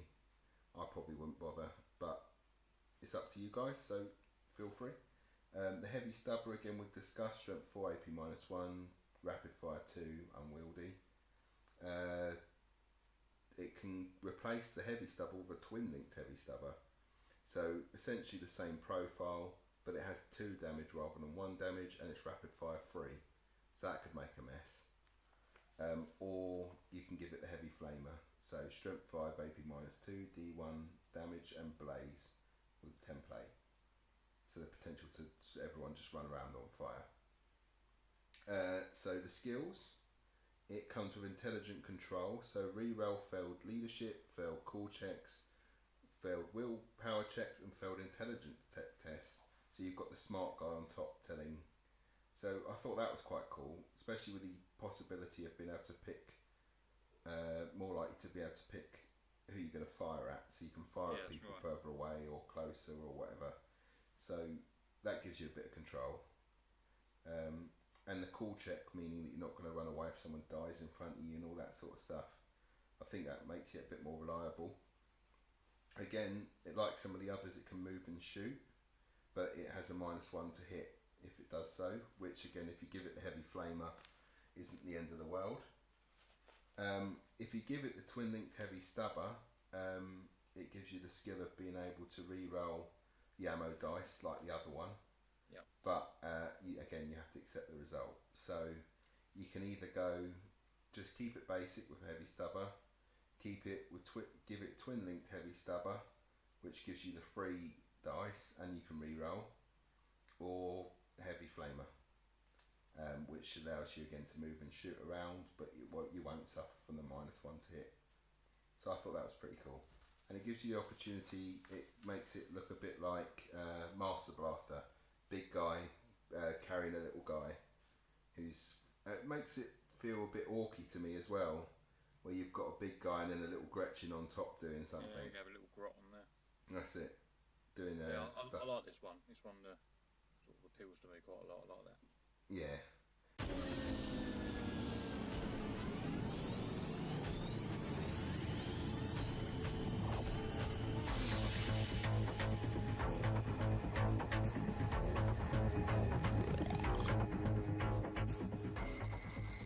Welcome back. Hopefully the sound on those 2 segments was a lot better this time and you could actually hear my voice. I've made sure now that I've got a microphone that is attached to my head, so wherever I move my face, you should hopefully be able to hear my voice. That's quite topical for a show where we talk about bionics.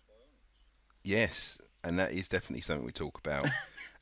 Maybe it might be something that I have to actually permanently have attached to my head. But unfortunately it would mean that I'd always end up having to answer all my work telephone calls. Sometimes I try and avoid them because I'm using my work headset. It's the only way I could get it to work. But all the waffling, before we do the amendments, I know that the Huntress has come out, the new model for that, and that looks really cool. I'm just trying to think of what else has come out currently that was since the last episode.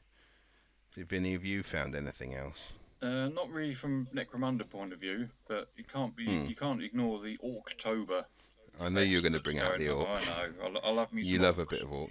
The only thing I'm going to say about that is that Hmm. I love the vehicles that they've shown so far. I think they're absolutely excellent. And as soon as I've got some money in my wallet, I shall be splashing the cash on that. Big. It does look cool. But so far, there's been a lot of waffle, and there just hasn't been any substance. I know, as we record this now, they have announced that this Saturday coming is going to be the pre-order date. But it just seems that we're 2/3 of the way through the month before anything's actually happened. You know, I was kind of expecting something at the start, and then they were just going to keep it drip feeding you for the whole month. You know, Yeah. rather than just an information drop. Yeah, I also haven't seen the. I thought the Orc Codex would be coming out as well. Well, that's kind of what I was I'm hoping. not sure. Yeah. It may be. Maybe it's still on a boat from China. Who knows? You could get it all in one dump. But yeah, it's odd when I think the difficulty is when it's the thing about if you give a date because people want to know when something's out and you're not 100%, you then give a date and then when everyone's all angry because technically it's still October, so they're not done anything wrong. No, that's right. But people are used to this. Like, well, you said October and it's October, so where's my stuff? Yeah, I totally get that. But I'm just impatient. Also understood. Yeah, and I understood if it was something that I was really looking forward to. And I know you love your orcs. Yeah. Well, the only thing that's preventing me from raging about it, like the internets might do, is the fact that I'm just skint. So even if it was to come out at the beginning of October, I wouldn't be able to buy it anyway. So I've been sort of patiently sitting on my hands, but I was expecting more, if you know what I mean. But yeah, I'm still going to be enjoying the fruits of whatever gets released at some point. I definitely want to convert up some Goliath War Boys trucks. Yeah, and I think also that if the orcs are going to get a little bit of a refresh, there's going to be a whole host of new bits and pieces from conversions and everything else. I think it's going to be good times ahead for the hobbyist, just to be able to nick parts from the orc range.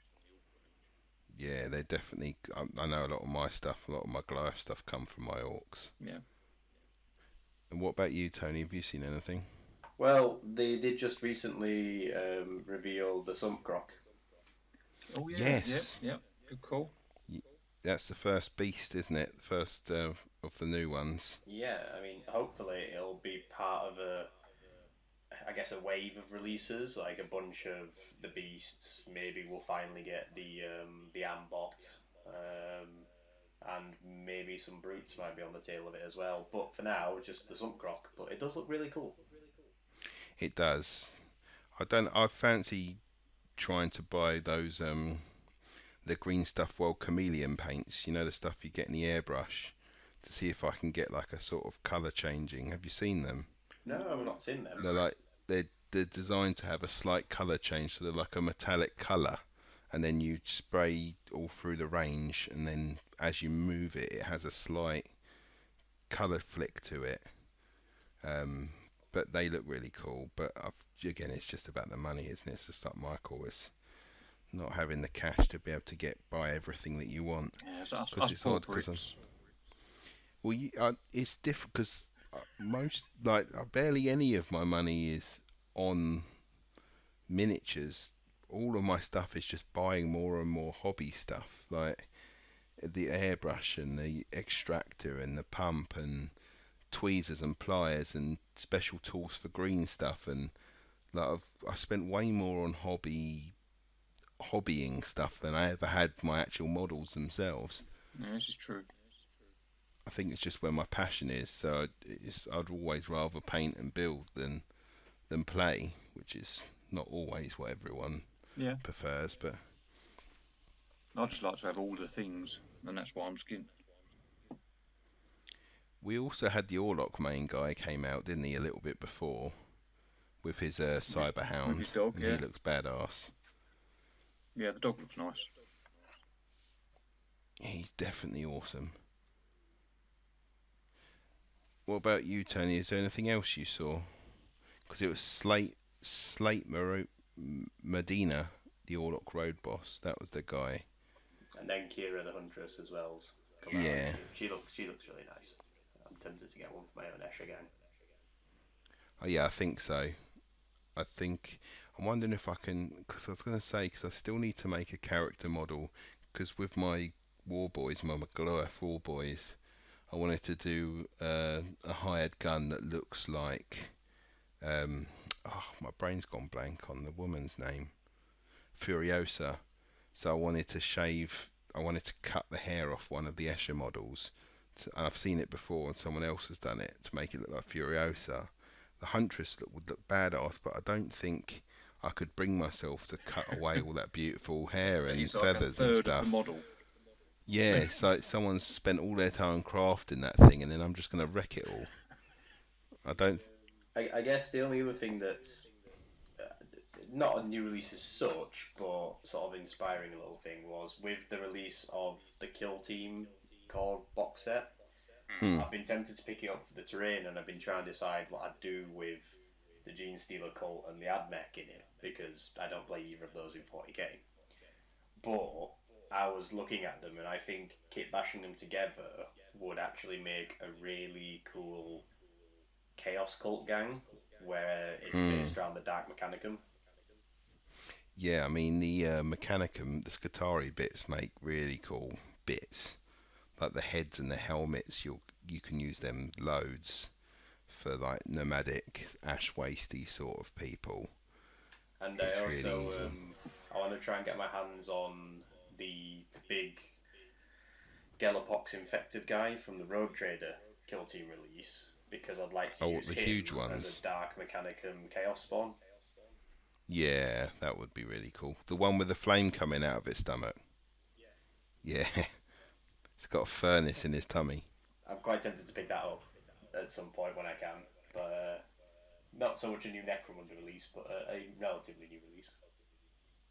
Yeah, he's going to be a whopper. Alright, if that's the case, then should we go into the amendments? Should we start with a pole arm? Because I know that I'm not a great fan of it, but I know you said that you felt that you could get something from it.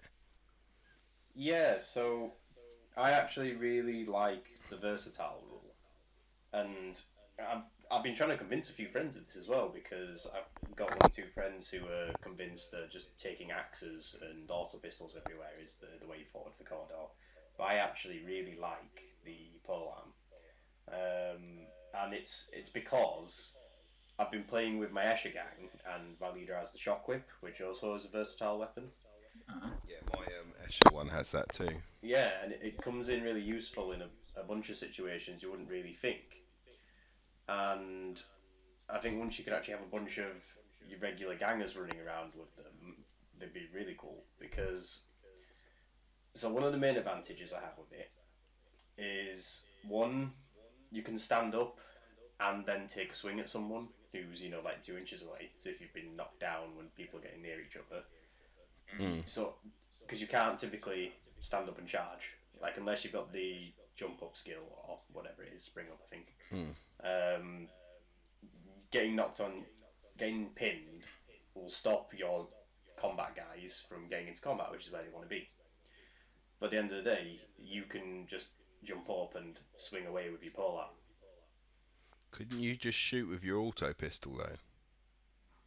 You could, but what you'll find is the Cawdor guys will run out of ammo a lot because they're using all the reclaimed weapons. So the polearm's kind of a fallback for once you've run out of the ammo and you're too busy in the fight to spend the time reloading. Yeah. Trying to reload takes a good couple of rolls for a Cawdor guy because you need to roll like 5+ to succeed in reloading. And yes, it is true. If you've got ammo in your auto gun and your polearm, you would just shoot them with the auto gun typically. But you're gonna be running out of bullets with them, especially when you've got the sheer number of guys you've got. Some of them are gonna run out. But if a guy with a pole arm and an autogun pole arm is the same cost as a guy with an autogun, auto pistol and axe, you'd have two weapons to potentially run out of ammo of before you clonk So instead of clonking someone.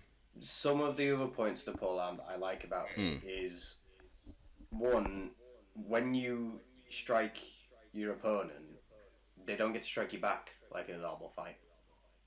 Okay. Because you're just reaching over and hitting them with your polearm rather than actually properly engaging in a fight. Mm. Which does mean you get to avoid a couple of useful skills as well. Like, you don't have to worry about a fearsome check to charge something that's fearsome. Okay. You don't need to worry about someone like using counter attack or sidestep, because you can't sidestep polearm swing. I also find it useful how when you're when you're on the limit of a charge distance, there's a chance that you might not make your charge roll high enough to actually get there, and then you end up stuck in the open. But you know that your movement plus 2 inches guaranteed is how far you can move to hit someone with a versatile weapon. So you might fail to roll enough additional movement to complete a charge, but you know you can just move up and swing as part of a move action and then attack. Yeah. Like, I find they are more useful than people give them credit for. And I know what you're saying, how, yes, if you've got a pistol and an auto gun, would you not just shoot them with that rather than your weapon? Arguably, yes. But it depends. I think you'll find when you actually play with Cawdor, you'll have more empty barrels and no ammo than you expect to have. And then having that opportunity to get stuck in without risking harm back as much is really helpful. Yeah, I guess it would be. I suppose, and also if you wanted to hit someone over the other side of a ledge, you could just poke at them with your stick. That's always a good plan. You can sort of help support a friend who's fighting, because you could just run up and attempt to just poke into a combat rather than just joining in and then providing the person you're fighting with 2 opportunities to potentially fight back. Like, I think they're really good for your lowly ganger, because suddenly they might not be so reliable at guaranteeing a kill when they charge someone, unlike a champion or a leader. So your ganger is actually a lot better at fighting someone who's more skilled than him, because if you've got a champion or a leader, if you're charging into an enemy ganger, you're probably going to kill him, so he's not going to strike you back.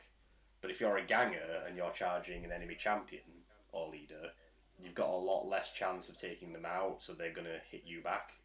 So you can avoid that with the polearms. Because hitting someone with a stick is actually a ranged attack, it pins them. Oh, does it? It's a ranged attack. It's just a 2-inch ranged attack.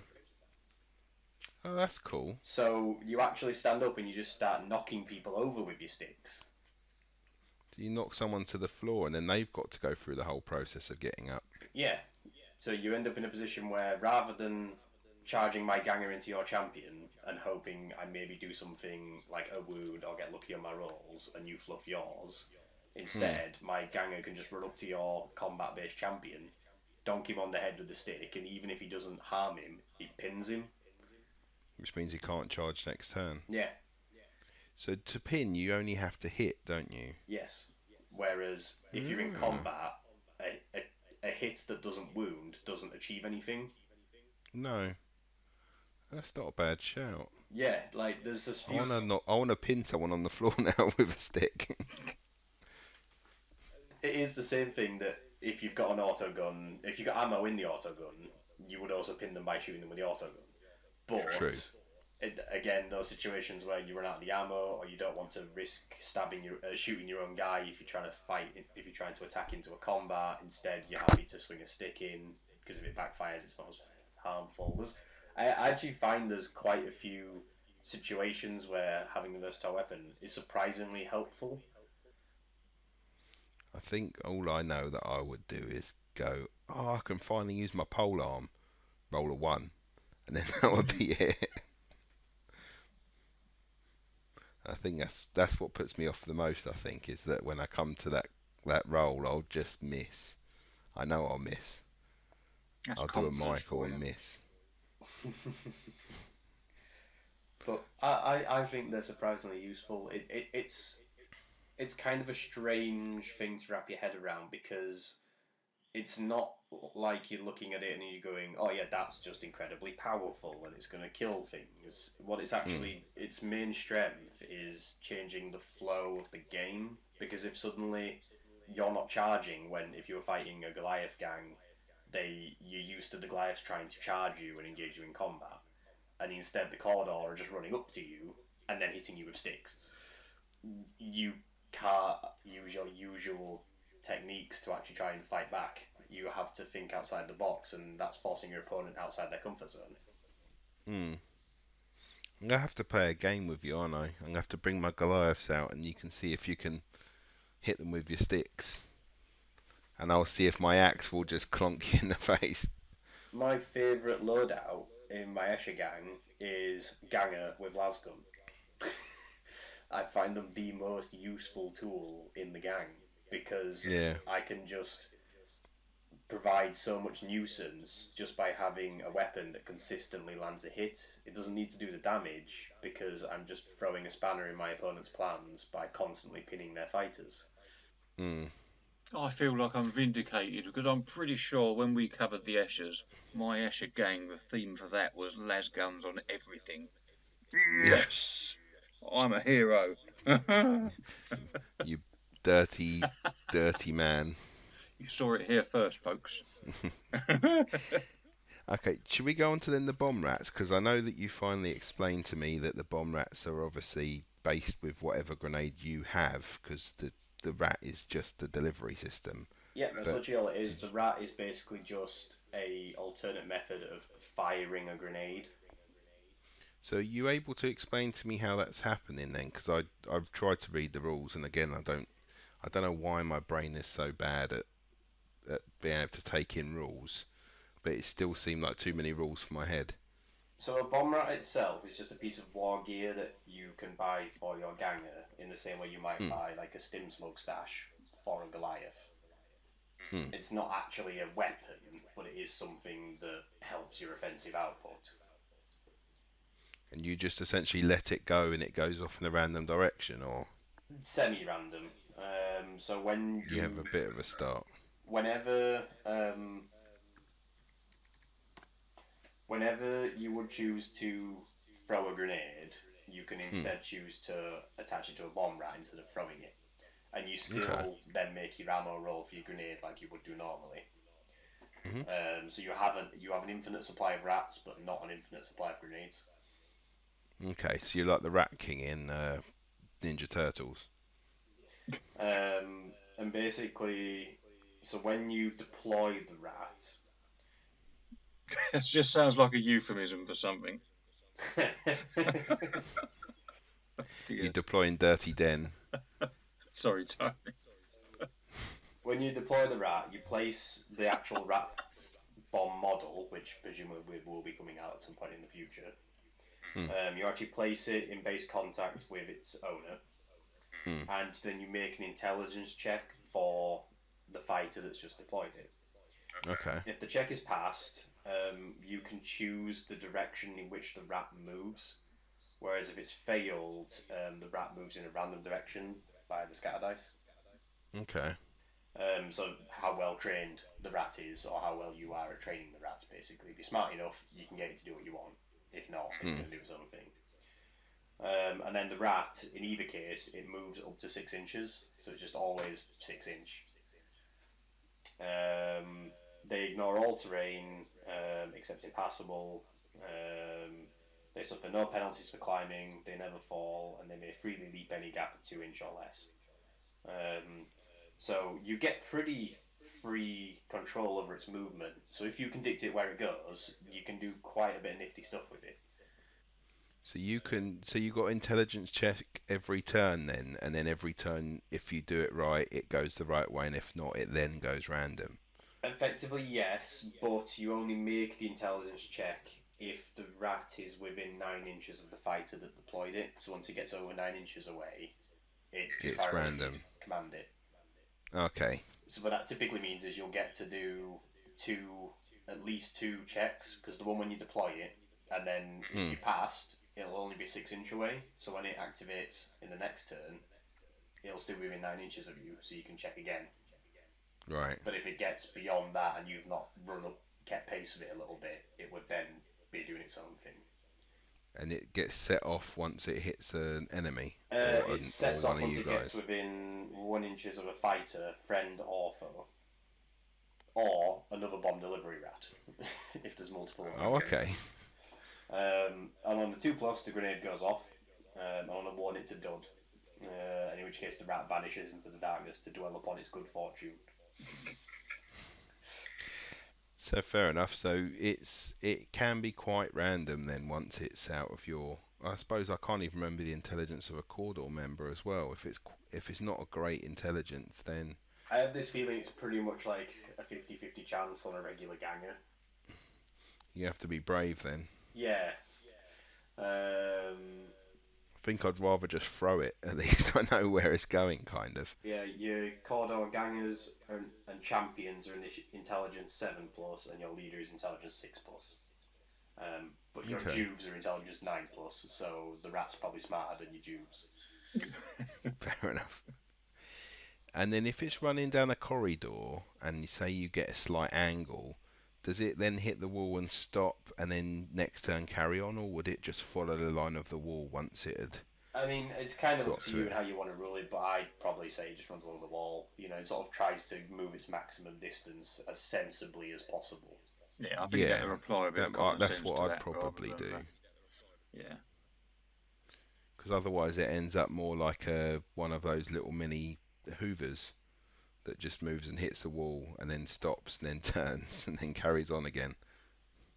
And then the other thing you can do is while bomb rats are running around, any fighter may attempt to shoot at a bomb rat or make a melee attack against one if they're particularly brave.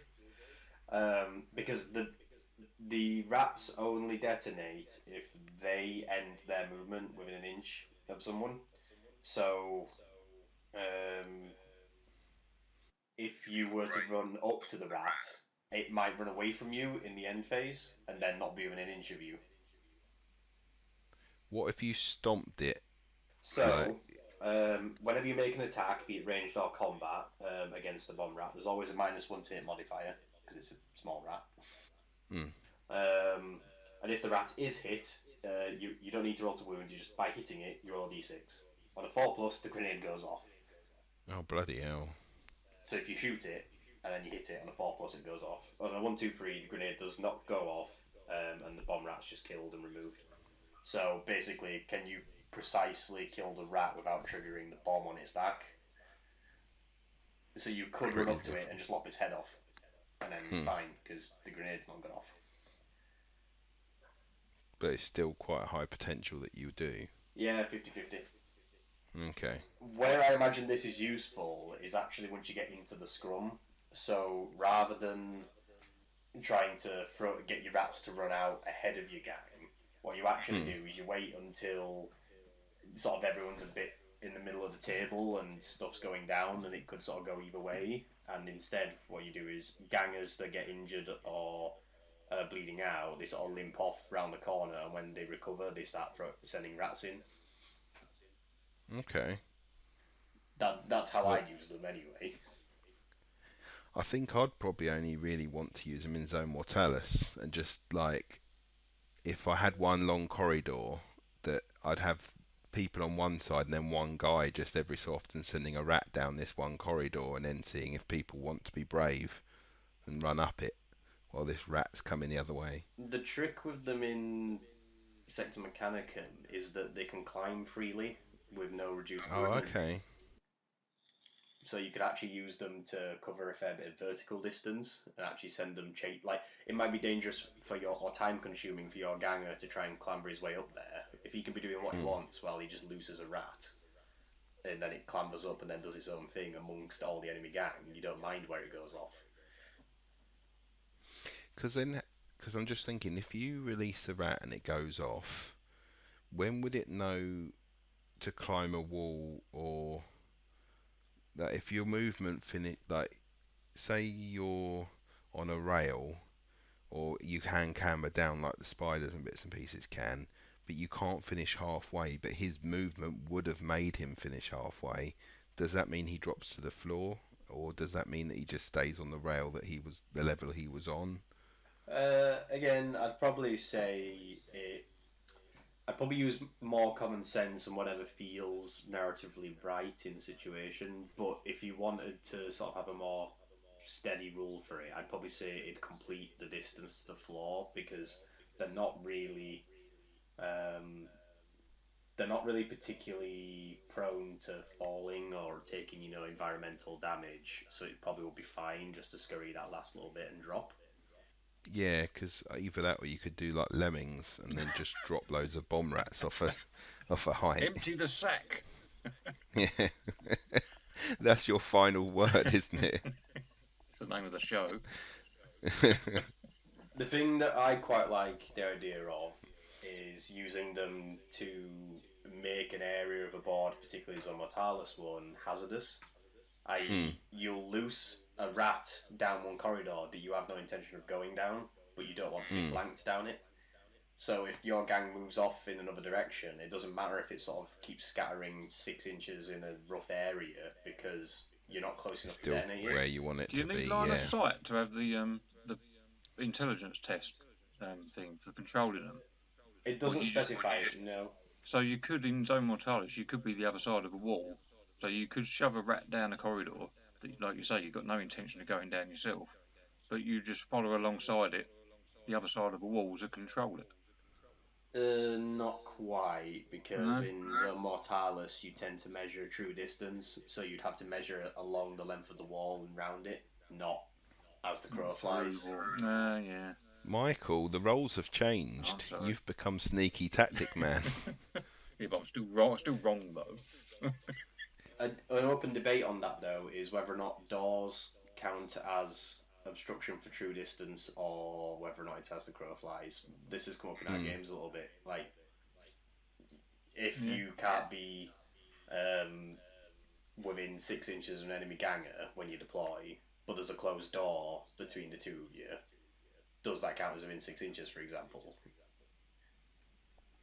If the door's shut, yeah.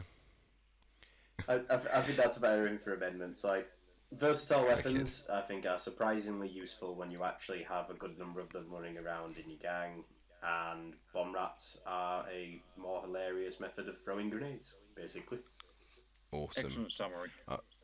Okay, so from now on we will always have an amendment section, because unless it's by some Christmas miracle, I've probably said something incorrect the episode before, so next month we'll have an amendment section for this episode. So if one of us realises we've got something wrong, then we can amend it the next month. But we're slightly out of order because of the recording of the episode 11 bits. So what we're actually on to now is we're going to have a break, and then we're going to be on what we've been up to. So see you in a sec.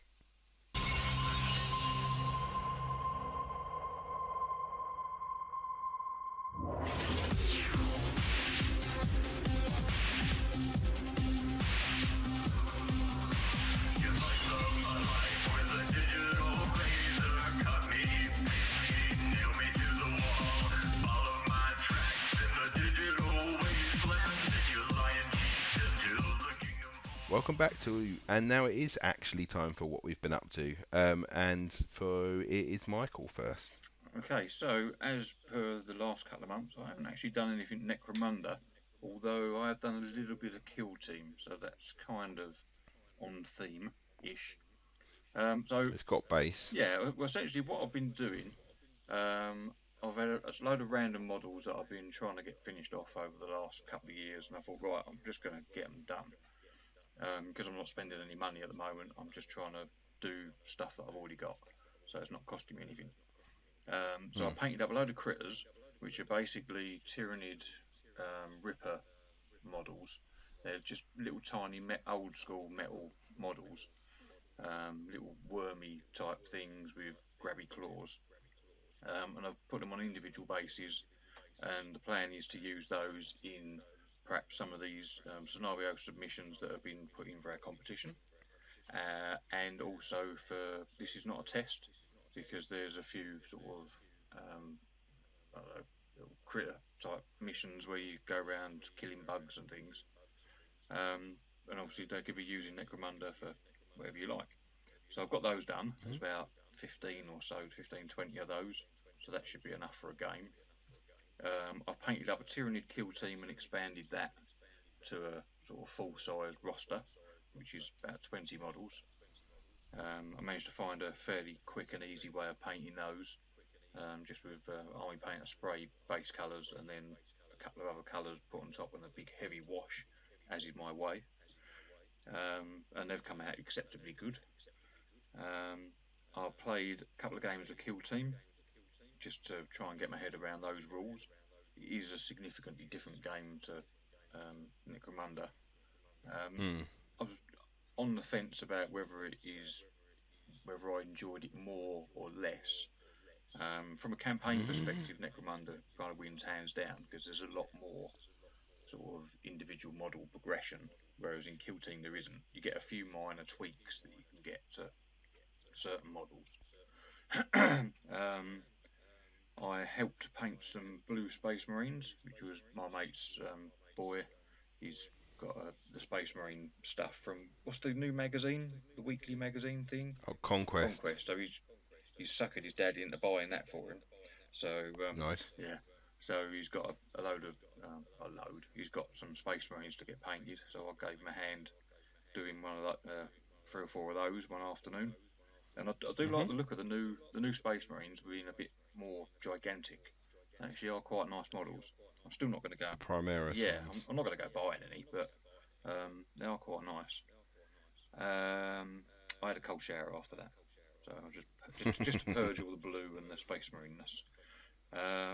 Oh, okay. Not because you really like them. No. Okay. I had a bit of a brain refresh on the rules for Gaslands because I intend on playing that hopefully next week. So I dug out my cards for that, and I had a bit of a run through.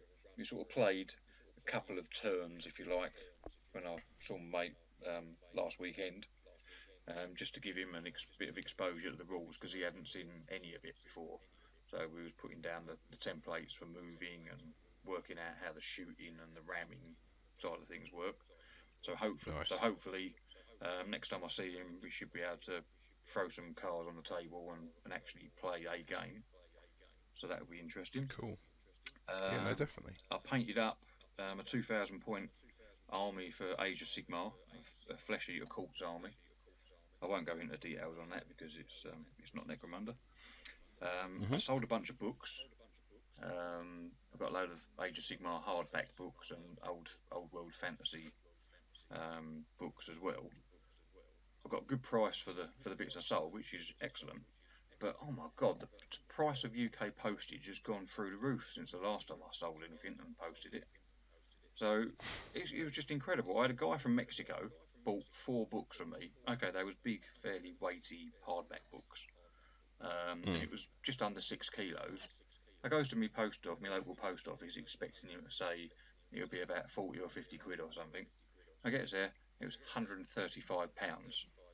Jesus Christ. And I said, can you write that down? Because I thought I misheard him. Yeah. And he said, no, it was 135. I said, well, what about if you send it by ship, like by boat, rather than going by aeroplane? And he said 110.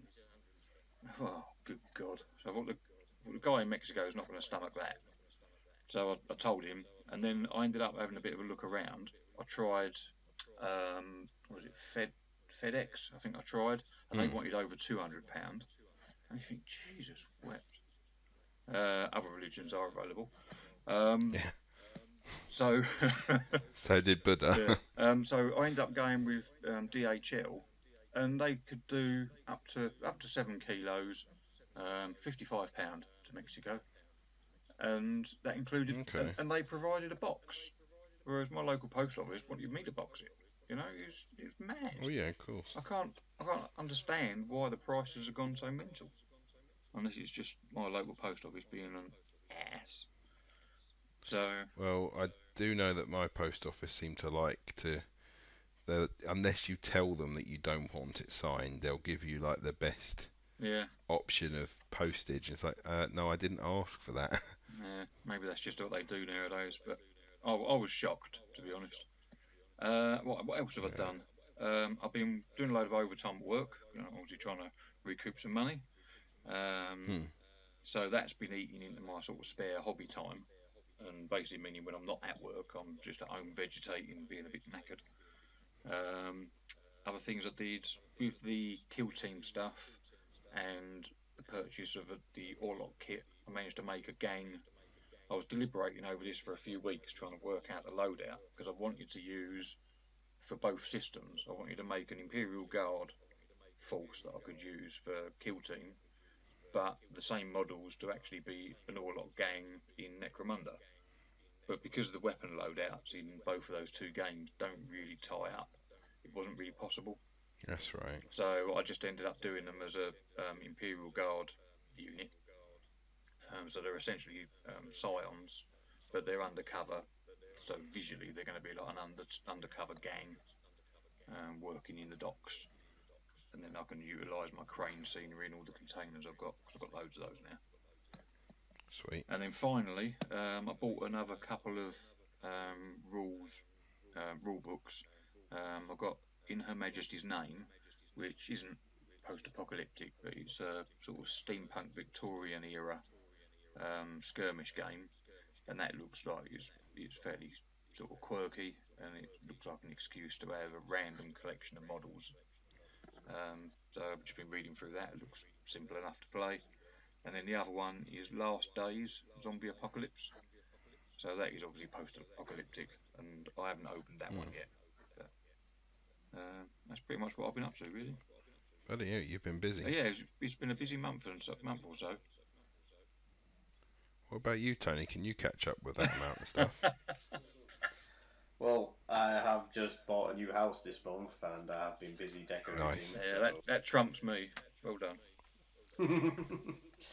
But on actual hobby-related stuff, I've mostly been just trying to find time to get finished with my starting Escher gang. I'm actually working on the last 2 members now, so I've got 11 fully painted Eschers in my rather colourful, like multi-technical gang scheme, and hopefully that'll be finished really soon, and then I can move on to painting some 40k models that are long overdue being painted. Boo. But one thing I have been doing, just in my spare time at work on like some lunch breaks and stuff, I've been putting together a sheet of like stencils for graffiti for Necromunda. Nice. So that I'm going to use those for each of the various gangs and stuff to sort of like spray paint some graffiti onto some of my like doors and bulkheads and some like wall sections and terrain. So the aim there is that whenever I play a game, whichever the 2 gangs are that are fighting, I'm going to use bits of their terrain with their graffiti on in the areas they're starting in. Okay. And there was me thinking there was one particular listener that was getting all very excited all of a sudden. Carry on, carry on. It was coincidentally unrelated, but I imagine they are excited. But there are some really good ones I've got together. I've got even some ones for like Chaos Gangs and Gene Stealer cults, because there's some ones that are like warning Gene Stealers, with like a really cartoony like Gene Stealer graffiti piece. They're like, don't go down here, things will kill you. Nice. Have we got photos of it yet? No, not yet. I've just been putting together like a Photoshop document, like to print out and then cut out for the stencil, so I haven't had a chance to actually apply any yet. Oh, that's fine. I just in case I'd missed it on the thingy, on the Facebook page. As soon as I have something like that, I'll be posting pictures for it, because it'll look really cool. Sweet. And then I do have a 40k related thing in that just this week I actually posted my first ever article for 40k over on bigmech.net. Okay. So I've actually published something. Ooh. Was it about like the versatile rule and how to use it in 40k? I mean, it wasn't, but it could have been, because I could quite easily have gone over 500 words for that. What was it? What was your article? So it was about trying playing 40k without the command reroll, because to be honest, I think it's overrated, and I think it actually takes away from the enjoyment of the game a little bit. Okay. Basically, like the long and short of it is, there's all these cool stratagems in 40k, and not enough of them see play because everyone's busy spending their points on rerolls, Mm. which is short, efficient, and effective, but it's not fun. Not really. Not when you could be, dropping ordered on some people with plenary bombardments or issuing exterminatus or other crazy things. And I think it leads a little bit too much towards the trend in 40k recently, where going first is really important, because when you can re-roll anything you need to at a key moment, you end up with too much good stuff happening, and there aren't enough swingy moments in the game where someone has a bit of bad luck and someone can capitalize on it, and it twos and throws. But you should check it out. It's over on bigmech.net. Yeah. That leaves me then. What I've been up to. Um, I've actually done a lot less than both of you guys this month, because of my work being so far away from where I live in Bedford now. I waste so much of my evening just travelling. I think I'd completed my Dog the Bounty Hunter model last month, but I've now completed my Beth model as well, and I'm currently doing my Leland model, which is based off of the one of the assassins, the Vindicare assassin, the one that used to be leaning up against a wall, the newer shaped Vindicare Oh yeah, it's assassin, really nice, that one. and I've changed his rifle into a long lass, changing out the barrel and bits and pieces. So he's going to be the shooter of my gang, and I've converted up the head so he's got long hair again, like in the TV show. So I've green stuffed a ponytail onto the back of his head, and then green stuffed some hair, so it all links up. And I used the head from a Gene Stealer cult model with goggles, and so I've run hair from there all the way down to the ponytail. So now I've shaded all of it, and now I'm just at the point where I need to add the details. So I can do that either 1 or 2 evenings now, and then I've only got 2 left. Nice.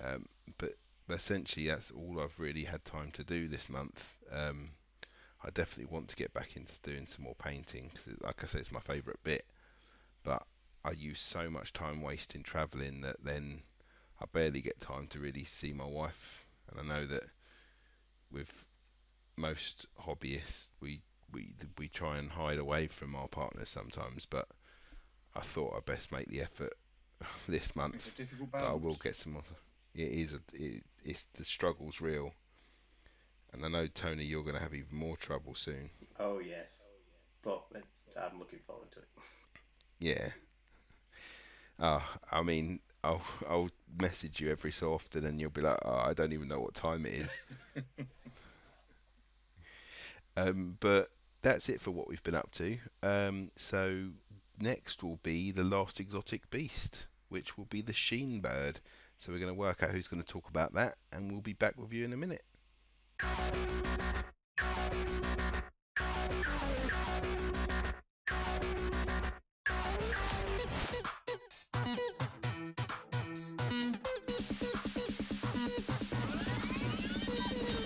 Okay, welcome back. It's the showcase now, so we're going to start with Michael, and he is going to do the lore for us.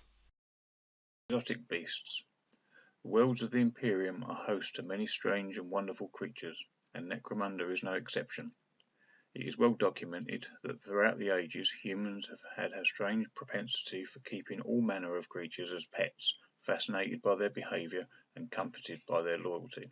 And in this, the denizens of the Underhive are no different to humans anywhere else in the galaxy. What is unique to Necromunda, though, is the type and variety of pets that people choose to keep. Okay, thanks, Michael. So it's the Sheen bird, Cawdor only, rare 12, 90 credits. It's one of the quicker ones because I guess it's flying. So it's got 6-inch movement, a 4+ weapon skill, 6+ ballistic skill, so not firing much when it's a bird. Strength 3, Toughness 2, Wounds 1, Initiative 3 plus 2 attacks. And it's got beaks and talons, so strength as user, so it's hitting at strength 3, AP minus 1, damage 2, melee and rending. Not the most destroyable of birds, I mean animals. I don't think it's going to rip many things apart, but I don't think that's what it's for. So I know Tony was going to talk about some of the rules. Well, it's basically, as far as I can tell, it almost literally works on autopilot. Okay. Because all it tries to do every turn is fly towards and charge, like the nearest enemy, and after it does that, attempts to fly back to its owner. And the only real thing you can do is you can attempt a willpower check to prevent it from charging off. So, honestly,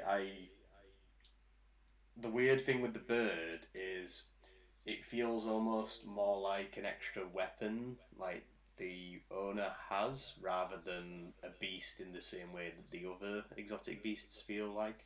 It's like when you're playing a computer game and you've got something that's floating around you that's just ready to attack whenever someone gets within a certain range. Yes, basically. That's how I sort of see it. It behaves more like, almost like an aura. You know, anything that comes near is potentially going to get raked by this bird. But the bird's not going to get tied up in combat with whatever it attacked. Okay. My only concern with the sort of stat line as such of the bird, at the end of that, it's a bird, so it's not going to be tough. But you're going to send it in to attack something. Its attack isn't particularly strong, although you've got the rending rule, which could work out to your advantage. But if it doesn't happen to knock down or kill whatever it does fly out to attack, then that model is going to get its reaction attacks. So you're then potentially just going to lose the bird. I thought unless unless it rakes away, would that not do it? At the end of the Sheen Bird's activation, if the owning fighter is active or pinned, then they may choose to make a willpower check if it's passed. Unfortunately, it doesn't, because the last step of the fight action is reaction attacks. Reaction, okay. So the enemy ganger does make its reaction as part of the bird's activation. Yeah. And I suppose if the model comes with a baseball bat or whatever, then they'd be ideally equipped to kind of deal with a flying thing that's tearing at them. Or maybe the use is because you have the penalty if you have to turn around because the person attacking you is not in your fire arc. Then maybe that's how the bird survives, because you're attacking someone from a direction they didn't expect to get attacked from. Yes, because if they turn around to attack, they suffer the -1 to hit, so they're less likely to harm the bird.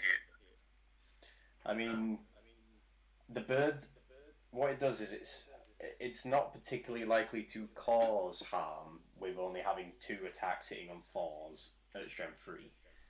It's basically a pretty standard ganger for almost any gang, just taking a swing, who just happens to have 2 attacks rather than 1.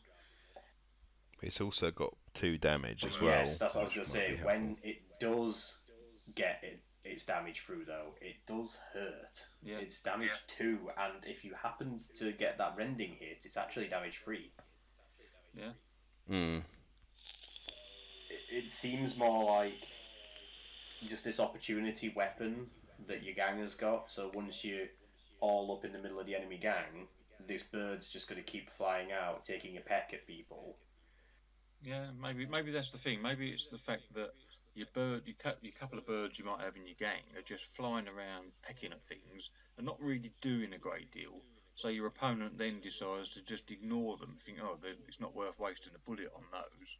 And all of a sudden you get that one attack that comes in, it gets the rending, and then wallop, there you go, free damage.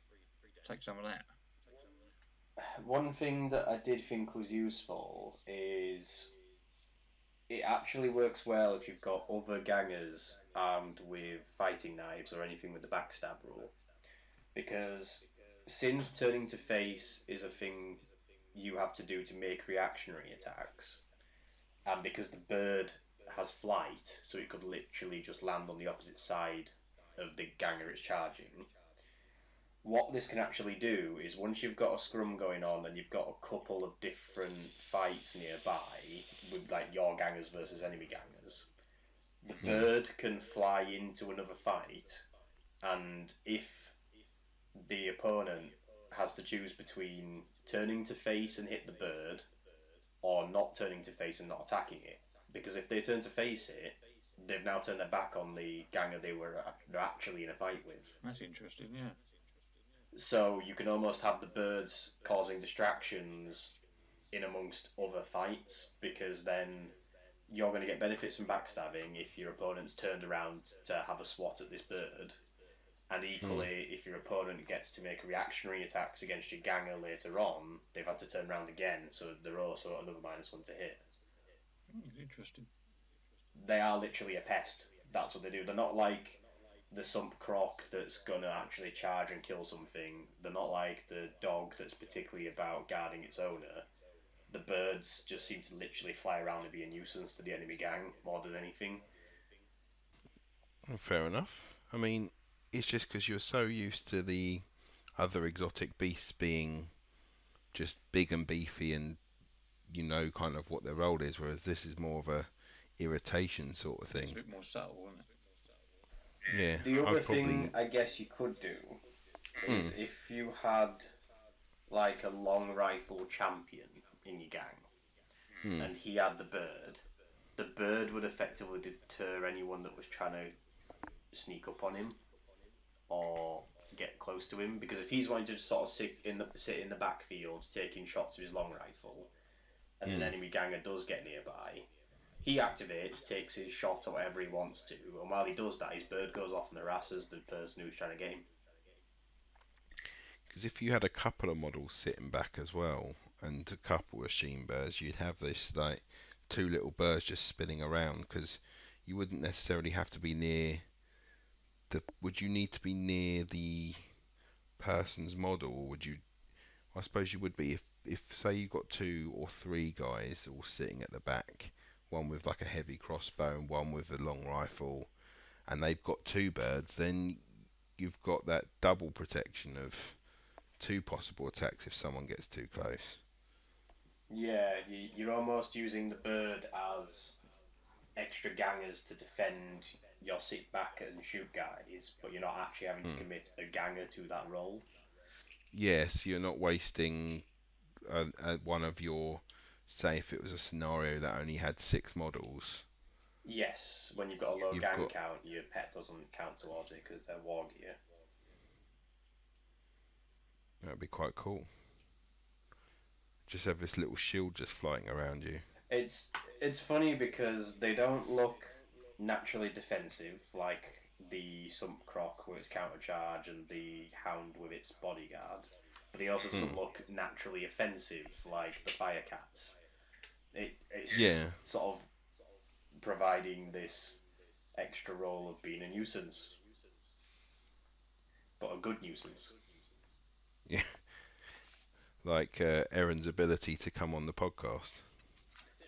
Ouch. I'm calling you out, Erin, because you can't edit this podcast. It's Tony that's doing it. Come at me, Erin. You know where I live now. Oh, actually, I don't think he does. That's why you moved away. That's true. I was his guarantor on his debts at the Pleasure Dome, so they've been coming after me as well. Oh dear. So I had to move away. I think it's always handy when I know that I'm waffling that it's the time to move on to the next one. Yeah, well, conversion. So what models are we going to use for this? I've got a couple of ideas, which are kind of no-brainer ones. For Malifaux, I'm just trying to think of more reasons to repurpose the models that I don't use for playing Malifaux. One of the crews is a showgirls crew, and they're basically a bunch of showgirls, and one of the characters has got some mechanical doves that she can sort of send out to do her bidding during the games. So they'll be sold in a pack of 3 normally, and they're basically doves that have got mechanical bits on them, sort of robot birds. Cool. And that would be kind of perfect, really. Okay. There is an alternative to that for one of the. Mhm. They did a special limited edition crew, which was exactly the same crew, but with a different theme, visual aesthetic to it. And these ones were flying monkeys, like from the Wizard of Oz. Okay. So if you didn't want the birds, then you could have flying monkeys, and it would perform the same function as a Count's as model. That'd be cool. Those flying monkeys could be useful to actually use as the little cherub creature. Oh, yeah. Yeah, that would work too. Yeah, definitely. I'll post some pictures up when we go live with this podcast. I'll post the pictures up because some people may well not have seen those. Cool. Have you found any more, or because I've found a couple? No, they're the only two that I could sort of come to mind straight away. That's because I've got some.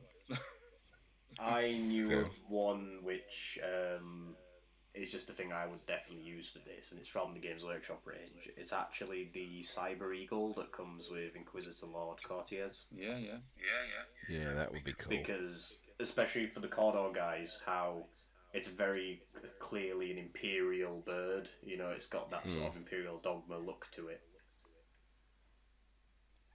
Okay, cool. Yeah, I mean, it's a weighty old thing as well. You'd see it. But it'd look really nice for it. Yeah, no, I agree. It would definitely look cool. Other companies that I saw, there's Reaper. Reaper have like it's something called a Murder of Crows, and it's just a multitude of metal crows that you can stick together as a big flock or have them separate. So you could have a whole host of crows. There's Zombicide. Yeah, and the same with Zombicide as well. Zombicide is a Murder of Crows Black Plague, and that's a multitude of crows all that you stick into one flock, but you can again separate back out. There's a couple more. I mean, it seems like one of the animals that you can quite easily get as a thing. So there's just looking now. So there's Black Plague crows, which is from Adventures in Painting Miniatures. There's basically, and Otherworld Miniatures have birds. I think because some of them, I remember when we were doing the brutes, it was actually quite hard to find some of the miniatures that could have like a different option. But if you go onto 28mm crow, there is quite a lot. I think it's one of the ones you actually wouldn't struggle to get. That's interesting. A bird for. There's definitely at least 4 different companies I can see right in front of me now where, and most of them you probably have to buy through eBay and stuff, but there's definitely a stack of them. Hang on, this one as well. Analog hobbies, painting change. Yeah, what I'm going to do is I'm going to find a whole load of them, and when I do the Facebook page, like I did with the last lot, Michael's just showed me the Malifaux ones. Oh, they look really cool.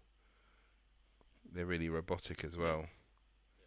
I'm going to pick a load of them up with the link to the site. So like I did with this last episode 11, all the brutes we spoke about, I've got every single link of all of the creatures we spoke about and all the companies that make the models. So you can actually just click on them quite easily and see what we're talking about. Nice. So that's that really for the Sheen bird, unless Tony have anything else to say? No. Wicked. Okay, so next up we have the Bionics. Before we go into the competition winner. So just one more thing to get through if you're really excited to find out if you've won. So Bionics will be next.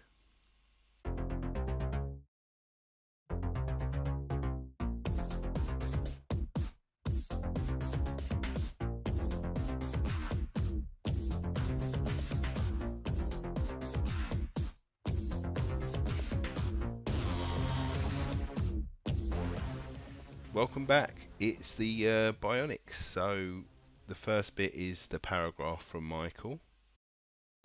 Bionics. Advanced technologies grant Necromunda's elite many ways to replace lost limbs and organs or upgrade their bodies with skull chips or concealed weaponry.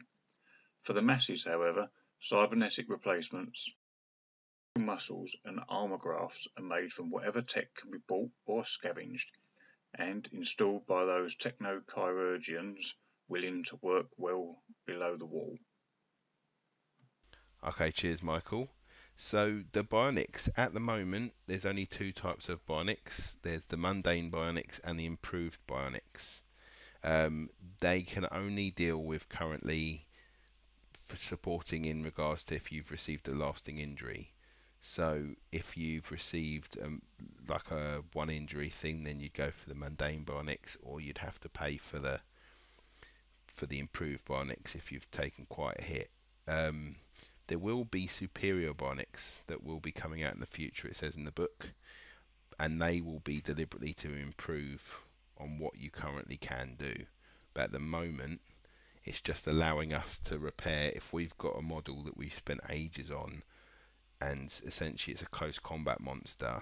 And then, like, I think my model's done that actually. One of my champions has lost one of its weapon skill, which is a shame because its only weapon is a giant hammer. So the ability to just be able to get a bionic arm to increase that up again means I don't have to go through the whole process of working out what I'm going to do with that model, whether I get rid of him and then do I have to make another one, or do I just use the same model again, which kind of doesn't kind of go through this sort of RPG sort of feel of the thing if you're just using the same model again but changing his name ever so slightly. It helps avoid some embarrassing moments as well. Like, I had a friend who, in his first campaign game with his Goliath gang, his leader got a -1 strength injury, Nice. meaning his Goliath leader was the weakest member of his gang. Nice. Whereas, so that just So feels really weird and a terrible shame and questionable in the narrative. But then, if instead he becomes the member of the gang who has a bionic arm, like, that's really cool. Yeah, if he's the member of the gang with a kick-ass metal arm, that's the way to go. I'll just go through these relatively quickly. I mean, they're not, because you can't use them to boost up anything, they're there just to do your injuries. It'll only become relevant if you get an injury. So I'll just go through them now.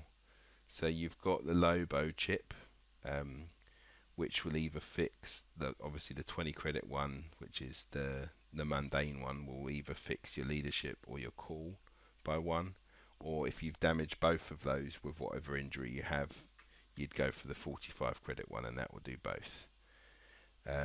Again, the Cortex Cogitator will do intelligence or willpower, or both, for 15 or 30 credits. And then it's just the Bionic Eye will increase your ballistic skill by +1, but only obviously if you've damaged your eye. At the moment you can't beef it up past the point that you should be able to have it at. The Bionic Arm will do the weapon skill, which is what I need. The Bionic Leg, I think I lost one of my Goliaths has 1 less inch movement as well, which essentially makes him 3-inch move. So Bionic Leg would be the way to go for that. Or a motorbike. Yeah, or a motorbike. Going up a ladder is a bit more of a challenge. Then there's Skeletal Enhancer, which would be the one that would beef up the strength for the lowly champion Goliath champion who's had his strength taken away. And Iotic Supercharger, increasing the toughness by +1. So at the moment, they're only really helpful, I find, when you've got the injury. If you don't, then they're not particularly helpful at all. I think they're really good for the actual campaigns and bits and pieces that you can spend time on a model and then not instantly lose them because of one awful roll. Yeah, I think if you end up with a gang that's got a lame duck, then if you're choosing models from your roster to be in a gang for a fight, you're not going to be choosing that guy who's injured because he's so sort of hamstrung by whatever his injury might be. But if you've got money in your stash, you can pay for these sort of bionic parts to fix the guy, and then hopefully you can restore him to your gang and he can start building up his experience again. We can make him stronger. Yeah, we can fix it. What is actually quite useful with them is once you've got a bionic, you've got a reasonable chance of ignoring an injury in the same location in the future, which is actually quite helpful when later on in the campaign you can avoid even going into like recovery and stuff because or like, because you actually just have the injury bounce off your bionic limb. I didn't even notice that, you know. Yeah, it's an extra little thing where basically, because you've now got bionics, they're accounting for the fact that your bionic might be the thing that gets hit. Oh yeah, on a 4+, the bionic get a hit, and the effect of the lasting injury is ignored. Which means it's the full effects of the lasting injury. So, if you could actually don't go into recovery because that ball round hit your bionic arm. So, oh no, I'll repair it, but that doesn't mean I'm out of action. Nice.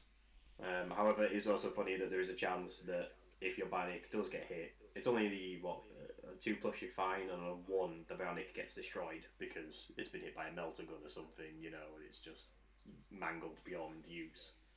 Yeah, and you just have to buy a new one. Yeah, and then your old injury comes back to plague you again until such time as you get a new bionic. And the credits aren't too expensive for them. Your most expensive one is the skeletal one for the strength. Well, the thing that I think they've been really clever with the pricing on the bionics is they're cheap enough, typically, that you don't just consider replacing the guy by buying a new ganger. Because what would be the point if your bionic was going to cost you 100 credits when instead you could just buy a new ganger for 70? Yeah, I think it's costed to the point where you're most likely to use it on if you've knackered your champion somehow. But if it's a lowly ganger, then you can just make that choice, and it's just like between two, whether you want to or not. Yeah, I think but it's not obvious. At what point do you choose to do a bionics sort of upgrade? Like, is it post game or what? You buy them from the trading post. They're literally war gear. So that's what they are. So you could potentially save yourself some credits rather than sending someone to the dock, which is like a random amount of money that you don't know how much it's going to cost you for someone to get fixed. You could potentially just... Can you do that? Not quite, because you only go to the doctor if you're in critical condition. So if you suffer a lasting injury that causes you to lose a stat line in some way, that doesn't send you to the doctor. You just go into recovery. If you're seeing the doctor, it's because you're dying. Yeah, got you. But the thing I have to say that I'm really looking forward to with the bionics, and I hope they do this, so if Games Workshop you're listening, please do this. I really hope they produce some Forge World upgrade kits for each gang, which are literally bionic limbs. So that'd be cool. They match the same sprue structure for all the gangs that exist, because they're all really dynamically posed, but they do also have like a set leg goes with a set torso in order to create it. So if they did an upgrade kit where that leg has a bionic equivalent from the upgrade sprue, you could literally make the really nice looking gangs with customly made bionics for them. Nah, it's bionics, just lop it off. It doesn't matter because that's technically where it got lopped off anyway. And then just jam in a Skitari leg or a Ruststalker leg. Lying around. I'd happily drop a bit of cash to pick up an upgrade pack like I would do for the weapons, but instead have, this is my one upgrade pack I need to replace some bionic things on all my various gang that'll look really cool. You know? And especially when, have you seen the Belladonna Escher bounty hunter, where she's already got a bionic arm and leg, but they're stylized like Escher bionics. Like, her bionic leg is a stiletto heel, you know. And You I'd wouldn't want love to to get that in see the an face. upgrade sprue that was kind of like all that freshers, and then the same for Goliaths and Cawdor and so on. Like, I'd love a Cawdor one where the bionic, like the mundane bionic leg, was just a peg leg. You know, really scrappy. Most basic. Yeah. No, it'd be, or I think my +1 movement one would be the bionic leg, but with the foot being a wheel. Like a dog. Yeah, it's just like one little wheel and one normal leg. I think that's going to be fun. Yeah, to it's muck about with. the one thing that gets me with the modelling opportunities is it feels a shame to build up your nicely modelled gang and then mid-campaign, this gang has lost a leg. Well, I don't want to hack up my model and actually replace the leg with a bionic part. But if you have access to an upgrade sprue that when you're just building your gang, you can make it look like the gang naturally has bionics spread about, then it's a bit easier on the eye when later down the campaign every other person's got bionics, but no actual model has any bionics. That's true. Because I think it would be an impossible task to try and actually cut and chop your models constantly to match the bionics that they've got as you play multiple campaigns with the lifetime of those models. It's fine, just paint their arm silver and say it's a bionic arm. Yeah, they're wearing a glove. You'll be fine. Yeah. Mind you, to be fair though, some of the ones that are already been listed are pretty subtle. Like the Lobo chip is just something that's implanted into your head. The Cortex Cognitator is going to be a similar kind of thing. A bionic eye, I mean, I don't paint eyes as it is, so to be able to distinguish between a metal one and a real one, you ain't going to tell on my models. It's only really the arm and the leg from all the others that you're potentially going to have anything you could see on the model. I don't know. I'd quite like to see a Goliath who's got a head swap, and the head is basically like a Terminator style Arnie head, where it's like half flesh, half skull. Yeah. I think I'd probably put a satellite dish coming out of it.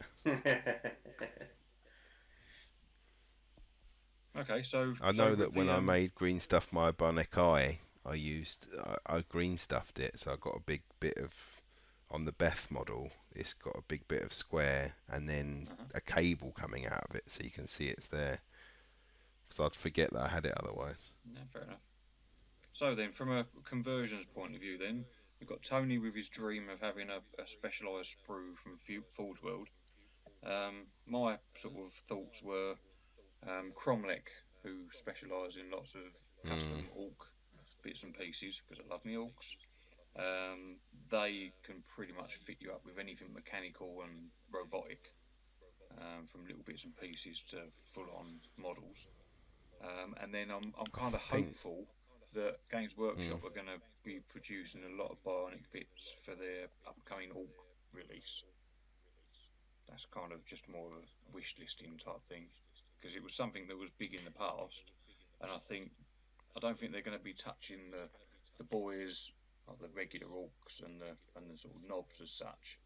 I think they're going to specialise a bit more in the weird and wacky sort of fringe units. That's kind of the feeling that I'm getting. The one thing I will say though that you need to be aware of if you're a pre-existing orc player, they are moving orcs up to 32mm bases. Yeah.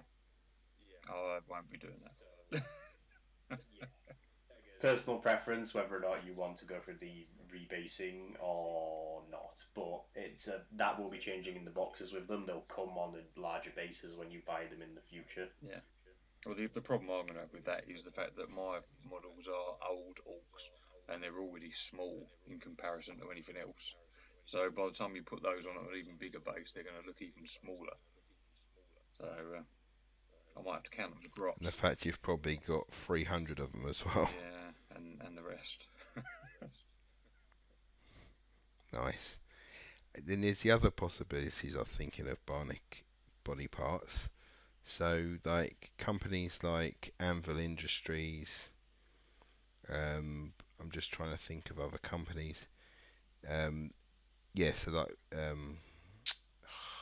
so Anvil, Mad Robot do their own set. so most miniature companies, I think Max Mini probably do as well. But basically, there's loads of different companies that you can just get like little bits of arms and legs, and they like the Anvil Industry ones. I know you can reposition ever so slightly as well. So it comes with like ball joint sets and bits and pieces. So you can have the shoulder, and then that's then connected to the elbow. You can even sing your song while you I do was it. just thinking that. And then your hand bow's connected to your. Stop. Okay, but like I say, it's been quite fortunate that these two different things, the bird and the bionic arms and legs or whatever you want to do, there's something that that quite a few companies already do, because of obviously bionic arms and legs are quite universal. So most companies will find a way of doing that. And like I've said before, the Skitari or anything, if it's 40k, anything that's got a metal bit to it, you could even use a bit of Necron body part, a Necron leg or Necron arm. There's quite a few mechanical little bits that you can find from Warhammer. I could just see a Goliath now with a Necro rib cage, just like grafted into his own flesh torso. See, I'd rather see a Goliath with Necron legs. It looks like he skipped leg day. It's all about the upper body. But yeah, I think that would be quite humorous. I think once I've worked out whether my champion lost his weapon skill or his movement, will depend on what I do next with that model. Whether I give him tiny, tiny legs. And it's even worse because that champion model uses one of the Bloodbound models, so he's even bigger. So having Necron legs would make him look tiny. I'm not sure I should destroy my model. No. I'll think about it. But we are now, you guys have waited long enough. It is time for our competition winner. So after this next break, we will discuss who's won and also some honourable mentions, because some of the scenarios have some pretty cool rules, and we actually debated quite a bit before we came on to the show as to who should win. So we will discuss that after the break.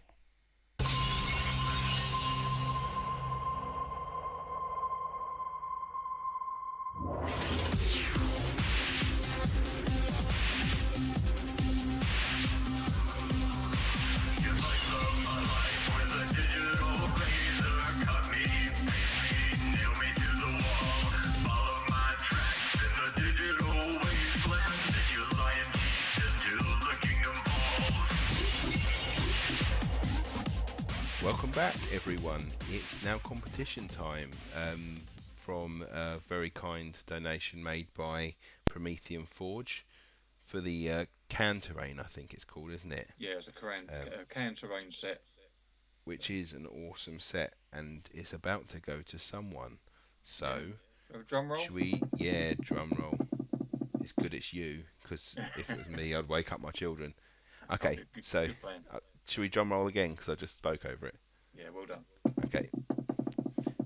The winner is Jan Baffo. I've already said his name wrong. Jan. Jan Baffo for his this scenario Pest Extermination. So thank you, Jan, and thank you for everyone else who's entered. We're going to have some honourable mentions as well, but we're going to start with Jan's scenario. So yeah, what we'll do is I'll say why we all sort of individually had a little top three, if you like, of the entries, and as it turned out, we had a number of them that were similar opinions, and then we held a bit of a discussion between the three of us, and eventually settled on the winner, a worthy one at that. So for me, some of the reasons why I personally selected this as my winner was, blimey, a bit of editing to do.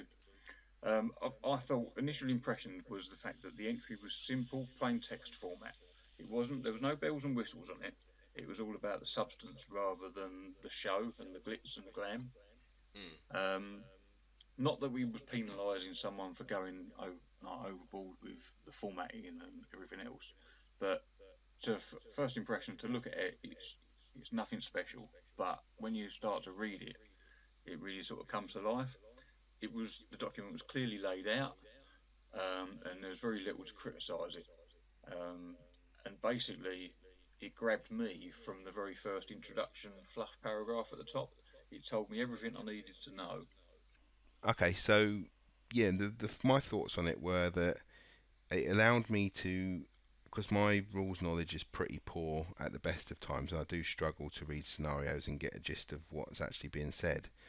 But I was able to read the whole of it and pretty much know how even I could run that game. Um, so it must have been. It was detailed enough to make it interesting, but also written in a way that I could understand what they wanted to do with it.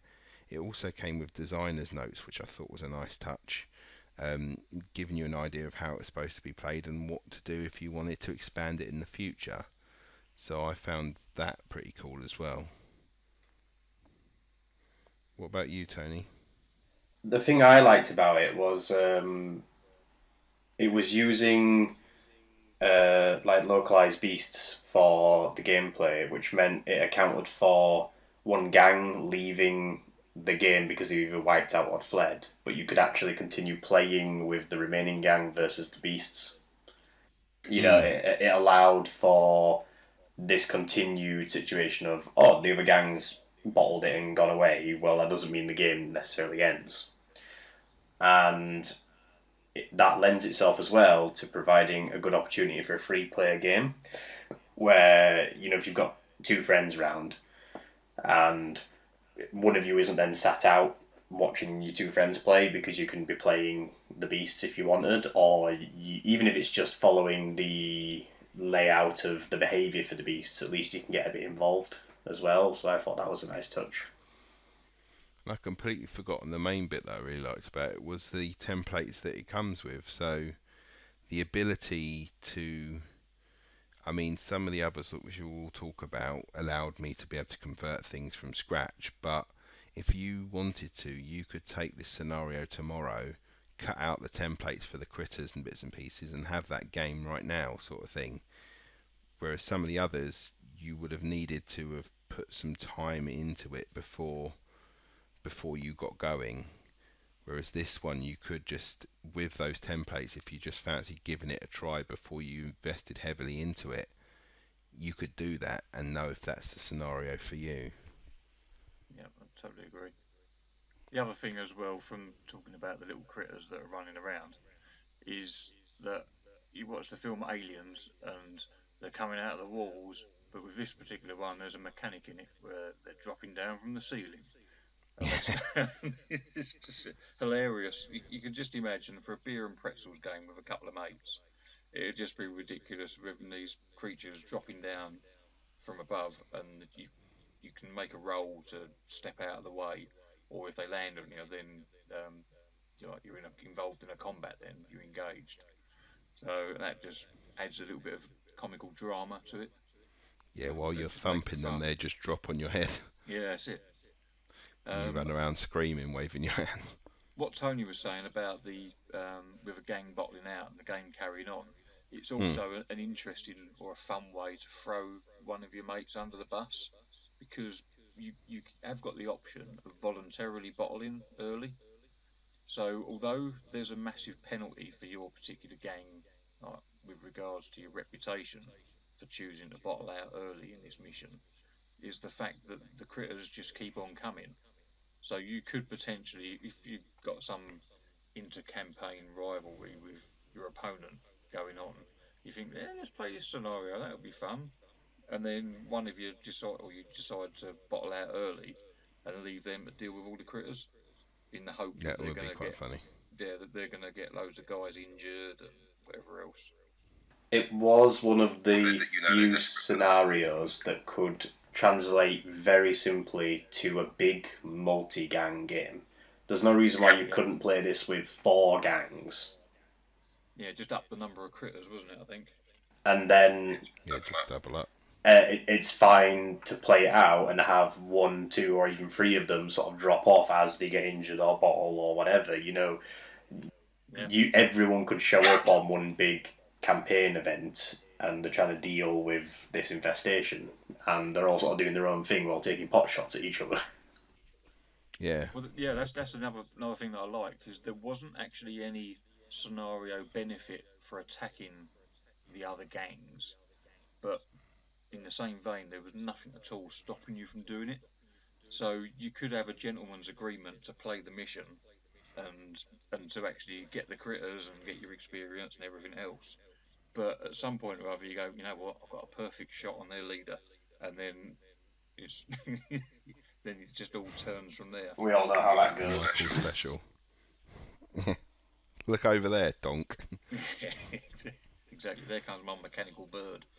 Yeah, I was going to say it'd be the cacaw you'd hear before it smacks in your face. Or my personal favourite, just hitting them with those stray lasgun rounds so they get pinned, just as that big critter is chasing them down.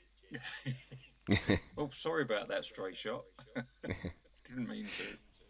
I was just thinking, the going completely off tangent, sorry. With these crows, how does that work with the Bandsaw having a clear shield? Because birds aren't very good at knowing where glass is. Oh, you So silly you're just boy. going to have them slamming into your shield. That'll be your protection against crows. Flying crows is just walk around with a big piece of glass. Just clonk into it. Sorry, it just jumped into my head. Excellent. Okay, again, it's the randomness bit where I'm starting to waffle, so I know it's Yep. time to jump on something else. Okay, so I know that obviously we had picked the one that's the number one, but we also had picked ones that we thought would deserve a mention as well. Yeah, definitely. So who wants to go first on some of the other ones they picked out? I'll go if you like, and then you can put in your two penneth. Mhm. So the other one that caused us lots of discussion, and it was kind of almost hinted at if you was listening carefully through the podcast, was an entry by Chris John for his Turf Tag mission.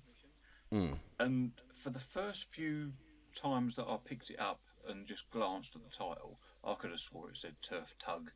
And it wasn't until the day I actually picked it up, I said, right, I'm gonna read this now, and I actually read it as tag, and then the penny dropped, and I was reading that, and it is a fun mission to play.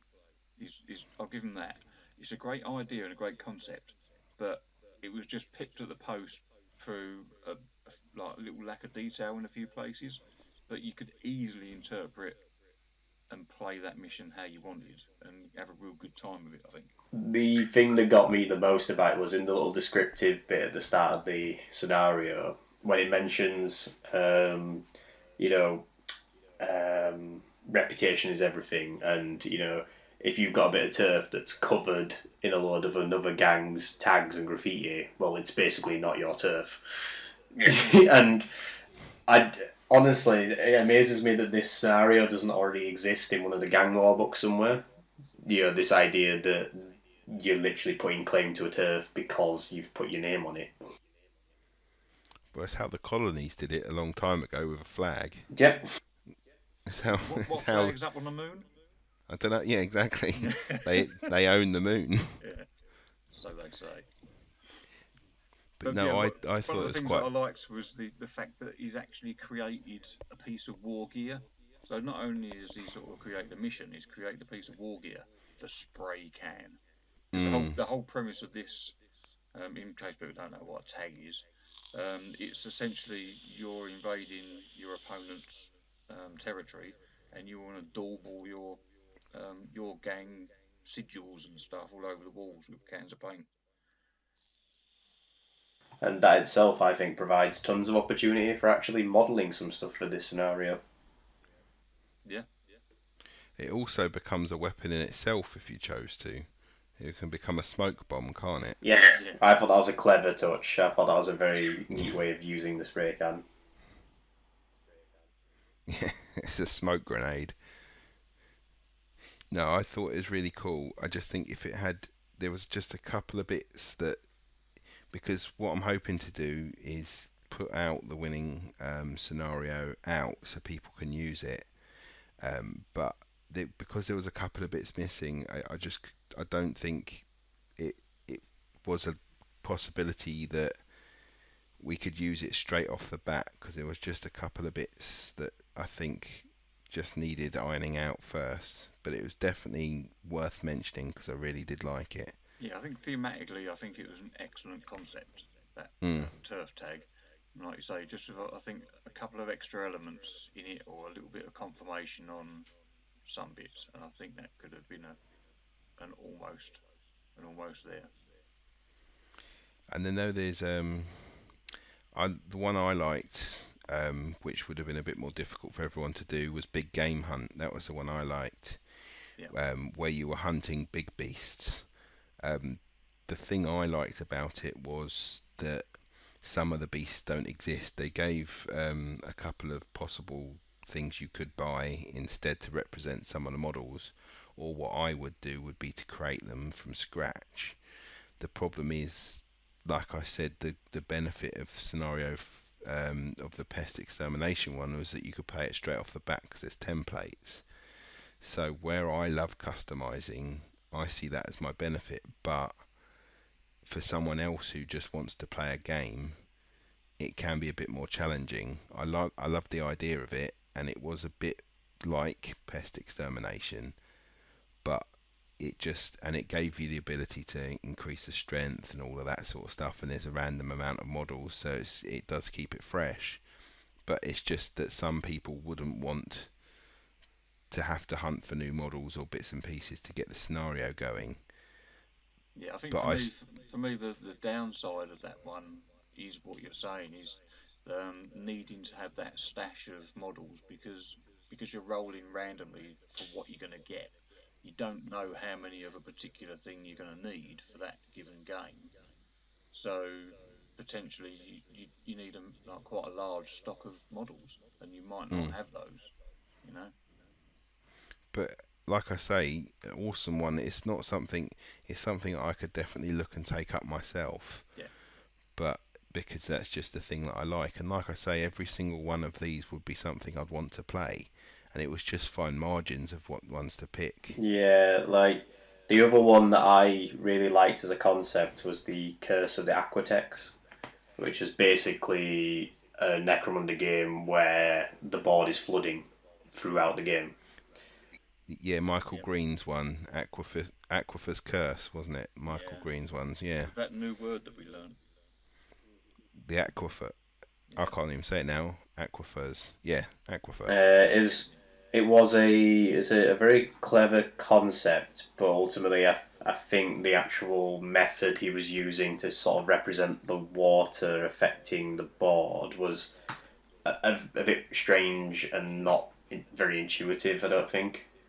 I think it just needed ironing out a bit and being a bit more clear. Yeah, I mean the actual like all of them, all the ideas are really good. But there was just a couple of bits like if it was on 3D terrain and you moved up a level, would that change it?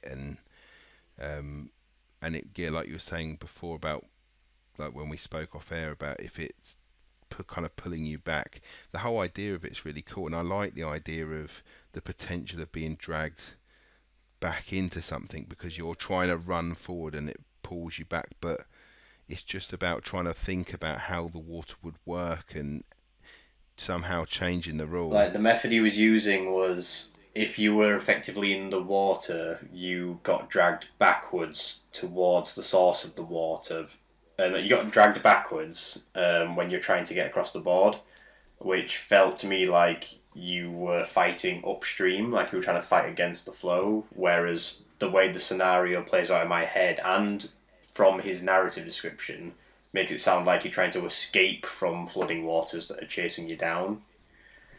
So Mm. I was expecting something along the lines of like tiles to become flooded and removed, or then levels of the 3D board to become hazardous. And it was just the forced movement thing felt a little out of place to me almost. So brilliant idea, and I'd love to sit down Mm. myself and like yeah, the thing that's good about it is you get that sense of urgency, which I don't think many of the other missions or any of the other missions really give you. Although a lot of missions will have a time limit, or a turn limit, it doesn't really feel like it's any sense of urgency, even in the narrative. It's just you play for 5 turns or you play for 6 turns. But with this particular one, because you've got that water, the water level sort of rising and that, it does give you that sense of urgency, even if you've Yeah, still got a defined number of turns. You think, oh, there's a reason why there's a defined number of turns. yeah, you've got to get to that edge Yeah, by the end of it, regardless of how close you are. You've got to get to the edge, or you will suffer penalties at the end. yeah, I had a separate idea for how you could do it as a Sector Mechanicus version, rather than what my original off-air suggestion being stack your terrain like 4 or 5 tiers high and you take the bottom tier off each time, because like you say, fundamentally be a bit impractical. What you could do is you could use a Zone Mortalis tile to represent a tier of your 3D board, and on the tile you actually put your typical 3D terrain, but you number the tiles off, and each so you know which one's directly above the next one, Yeah, that would work. and then every turn you remove that tile representing that section of 3D board, because that one's now become flooded, and at the top of each piece of terrain on each tile you have a clear access point that gets you onto the next tile up. Hmm. That'd be a good way of doing it. Yeah, it's just thinking about what we can. Like the idea is really cool, and it's just about having a little rejig about some of the bit. All the entries, they were all Hmm. really clever ideas, and they were just like now, just making loads of brilliant ideas fire off, and we want to think about how we could do them all because they were all great. yeah. So thank you again, Jan. What we'll do is, what's going to be the next step? Would you speak to them, Michael, Jan, and Kevin, and get them to chat to Yeah, each I'll other? get in contact with Kevin, Hmm. and I'll get in contact with Jan as well. So congratulations, Jan. Michael will be contacting you to discuss how to get the awesome terrain to you. Thank you for everyone who's sent something for the competition. Like I say, there was lots of awesome ideas, and unfortunately we had to pick one. So thank you then. Thank you, Kevin from Promethean Forge, for allowing us to have the the reward, the competition. I'm trying to think. My brain's not working. The prize, blooming prize, It's idiot. getting late, I past your know. I'm bedtime. starting to struggle.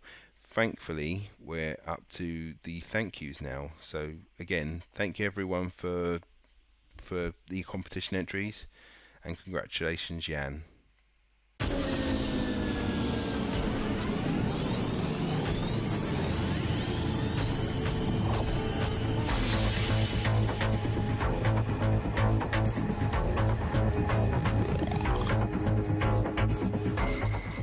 Okay, guys, welcome back. It's the thank yous and the close, and discussing what we've seen on the Facebook page. So again, I've said it, but thank you, Promethean Forge. That was an awesome prize, and it was definitely worth all those people making their little applications for it. It really was a cool competition. And things, I get to go first for the things that caught my eye. So I know, again, Michael Green, I know I've discussed your scenario today, but your Ogrins that you've made recently with claws made of Ogrin shields, which I didn't think he had claws that look really awesome, but he's made them from cutting out bits of Ogrin shield, which I didn't think would be possible. But then he put a little diagram on where to cut everything, so I thought that was really helpful. So thank you, Michael. And also Michael again for his Ash Waste Bandsaw. Um, it's a very Michael Green episode today, it seems. But they look really cool. They're like Tony was saying earlier. You got the Gene Stealer Colts and bits and pieces, but using the Skitari heads, because it just looks like what you'd need for the Ash Waste and outdoors. I've got I'm just going to say his first name because I would murder his surname. So Justin, with his Goliaths, which were gore models. The Beastmen type one. Yeah, Yeah, the they was excellent. Beastmen. Yeah, that he's made into Goliaths. But Yep. I'm not going to try and murder his surname. So sorry, Justin.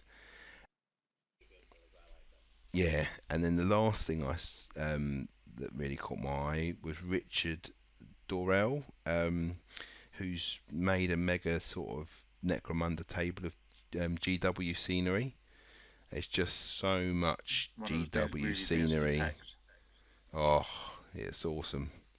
Just to see it just makes me quiver a little bit. So thank you, Richard, for that. But those are the things that caught my eye this month. What about anyone else? You want to go, Tone? So mine's actually one from Twitter, and I thought it was a really clever and ingenious board for a Necromunda game, actually, and I think you'll like it, Michael, because it's actually a dockyard one. Hey, now you're talking. very cool. What they've done is really clever because, so first of all, this is from Robert Strachan over on Twitter. Yeah, over at Wacko Stracco. But he's done really clever because he's built like this really complicated dockyard with all these like walkways and riggings and even boats and stuff. But in place of pitfalls, it's just all the like water level. So the whole thing is just laid out as though it's like floating docking and everything, and it looks really cool, and That sounds good. it looks like a perfect Necromunda, board without being too tall, but just looks still as hazardous and as ramshackle as you'd expect, and I thought it was really cool. Excellent. Wicked. Look forward to seeing that. Okay, cool. So then it's Mr. Michael. Righto. So yeah, I've got a few things that I spotted this month. Once again, we're going to ruin some names, so we'll start off on an easy one. So we've got Finley Robertson. He had a Goliath biker that he converted up. Oh yeah. And it just looked really good. He had a few sort of photographs, different angles, and showing sort of the build up of it, and it just looked great. If you just imagine a whole gang worth of these guys buzzing around on these bikes. So we'll post some pictures of that. That certainly caught my eye. And then we've got Huracan Summit Guides. It's a commercial site, I guess, going by the name rather than being an individual. And he painted up the Cyber Mastiff. And what really caught my eye with that is the colour palette was so dark and intense, with just a little spot colour sort of glow to the metallic bits. And it was just so dark, but it was still beautifully highlighted and stuff. And it just looked amazing with like that little subtle sheen of like an animal's sort of furry coat. Yeah, because he produces quite a lot of stuff, but I've always been unable to work out whether he's a company or not, because he writes as if he's just someone who's painting stuff, and he's the one who did the Ogren Blood Bowl running beast with the massive gun and stuff, but he's never claimed or tried to say that he sells or paints. Yeah. So I think his name makes it sound like it, but he's just someone who does contribute really cool models. Yeah, and I think that's good form on his point of view, because I haven't been onto his page or anything like that, but I make the assumption that he is a commission painter type hobbyist. But like as you say, he's not touting himself and saying, "Look what I can do this. If you want the same, I can pay me loads of money." He's not doing that. He's putting his stuff out there because he's proud of what he's done, and he wants people to see it, and I think that's commendable. Yeah, definitely. Right, next up we've got Karim Linari. He made a servo hauler based forklift truck. So with the Kill Team kits coming out and there being an abundance of these servo hauler machinery crane things, it was such a simple idea that I'm going to have to copy it myself. He basically got one of the little smaller ones and using some, I don't know whether they was pieces of sprue or what, to make a little framework on the front and a couple of forks. It's simple. Okay.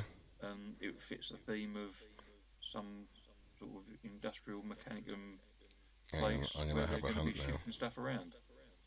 So Oh. we'll post some photographs of that. Next up, was it on our main group? I believe that may have been in Necromunda Worldwide, maybe. Oh, okay, that might be why I haven't seen it then. But yeah, I'll post some. I'll post the pictures of it. Cool. Next up, we've got Indignado Alonso. Apologies. And he posted some pictures of some bomb rats that he'd made and painted up. And he's just done an excellent job on the bomb rats, and the colours on them were fairly bright. But he just made them look a little bit cartoony and just look like nice, clean little rats. So that was just a little bit of fun and topical for a little bit of discussion early on. Cool, yeah. Couple more to go. Alexander Lund. He had converted an Ambot, but this one was once again converted from one of the servo hauler kits. So it's one of the small vehicles. He'd use like the hood shroud that would go over whatever the engine is, driving the thing, but he turned it through sort of 90 degrees and had it standing upright, and that became the head and body of the Ambot. Okay. And it sort of resembled I can't think the name of them, you know, in The Fifth Element. You got like the alien the rambling things that are carrying the rocks. Yeah, and they've got like a animal skull, sort of pointy head on the front, and you had one that's right. on that, and that just caught my eye. I thought that was quite fun and a good use of the GW bits. And then the last one that caught my eye was Gary Ewing, and he had a Han Solo-esque in carbonite sort of. That's model. right. And Chaos Cultist. Using that as a relic for a gang, and I thought it was just excellent. I can't remember what the pieces were that were coming out of it. I think it was just bits. It was the Chaos Cultist leader, you know, the hooded one that has the claw that's coming out, but his hand's reaching out. But it's just such a simple idea, just to lock bits off and then stick them onto a backing board. But it was just really cool. Effective. So. Yeah, he makes some really cool stuff, that guy. Yeah. I saw some Chaos Raptors that they were doing that same thing, but rather than like a wall of carbonite or whatever, they'd created like a cardboard warp rift that they were like emerging from, which was really cool. Nice. Excellent. I wonder if I can get a load of them smashing into some glass. Just spluttered up against a piece of Perspex. Worth a try. I'm definitely going to try and find something. I remember there being, on our patio, there being a bird shape, because they have the dust that helps them fly, and there was just this big bird pattern slammed into our patio window of this bird shape where it's. We had a similar thing. We had a similar thing driving the car. I think it was on the A14, and driving along at 70 miles an hour. Driving along at 70 miles an hour, and this pigeon just decided to fly right into the side window on the passenger side. Luckily, the window was closed, because heaven knows what would have happened at 70 miles an hour with a bird inside the car. If the window had been open. But at least it was sideswipe rather than head on. She screamed, I screamed, and all we saw was the bird hit the front of the side window and just literally be spread eagled on the glass, and it merrily wiped its way down the side of the car. It's really funny. That'd have been awesome to see. It scared the life out of us, that's for sure. And guess what? We got to the waffly talkly part of our thing, so it's the time for the end. No animals were harmed in the recording of this podcast. Not this podcast, just driving. Okay, guys, that's the end of the podcast. Hopefully the segments that we added from last month's podcast sound a bit clearer, especially me. And like I say, I've got a microphone attached to my head now, so hopefully there shouldn't be as many issues about the sound fading away. Take it off before you go to bed, though. Well, no, the only one who's going to hear it is you, because I'll turn the recording off by this point. Like I said, take it off before you go to bed. Fair enough. Okay, guys, have a good month. We'll be back next month. We are trying to work out what we're going to do depending on if Gang War comes out. I know Michael and Tony have spoken about the campaign that's in Gang War 4. We might be talking about that. We might talk about Gaslands, which is a different game based on Matchbox cards, Post-Apocalyptic. We're going to leave it as a random, so we'll see next time when we turn it on what we're going to talk about, okay? So have a good month, everyone, and come join us on Facebook and see some of the pictures that we've been talking about today, so you can actually make some sense of it. Well done, Jan, and thank you for meeting Forge for the prize, and thank you, Tony and Michael, for joining us today. Yeah, thanks guys. Have a good month. And have a good month, everybody, and it's time for bed. Bye, everybody. Bye.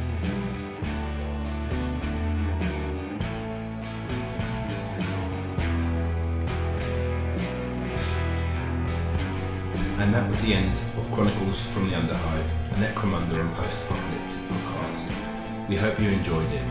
All the things we talk about in this podcast can be found at the Chronicles from the Underhive Facebook group. We will post up links to all of the websites we discussed and the current projects we're working on. Come and join us and post up your Necromunda projects. We hope to see you there, and may you never roll a double on your gambling deck.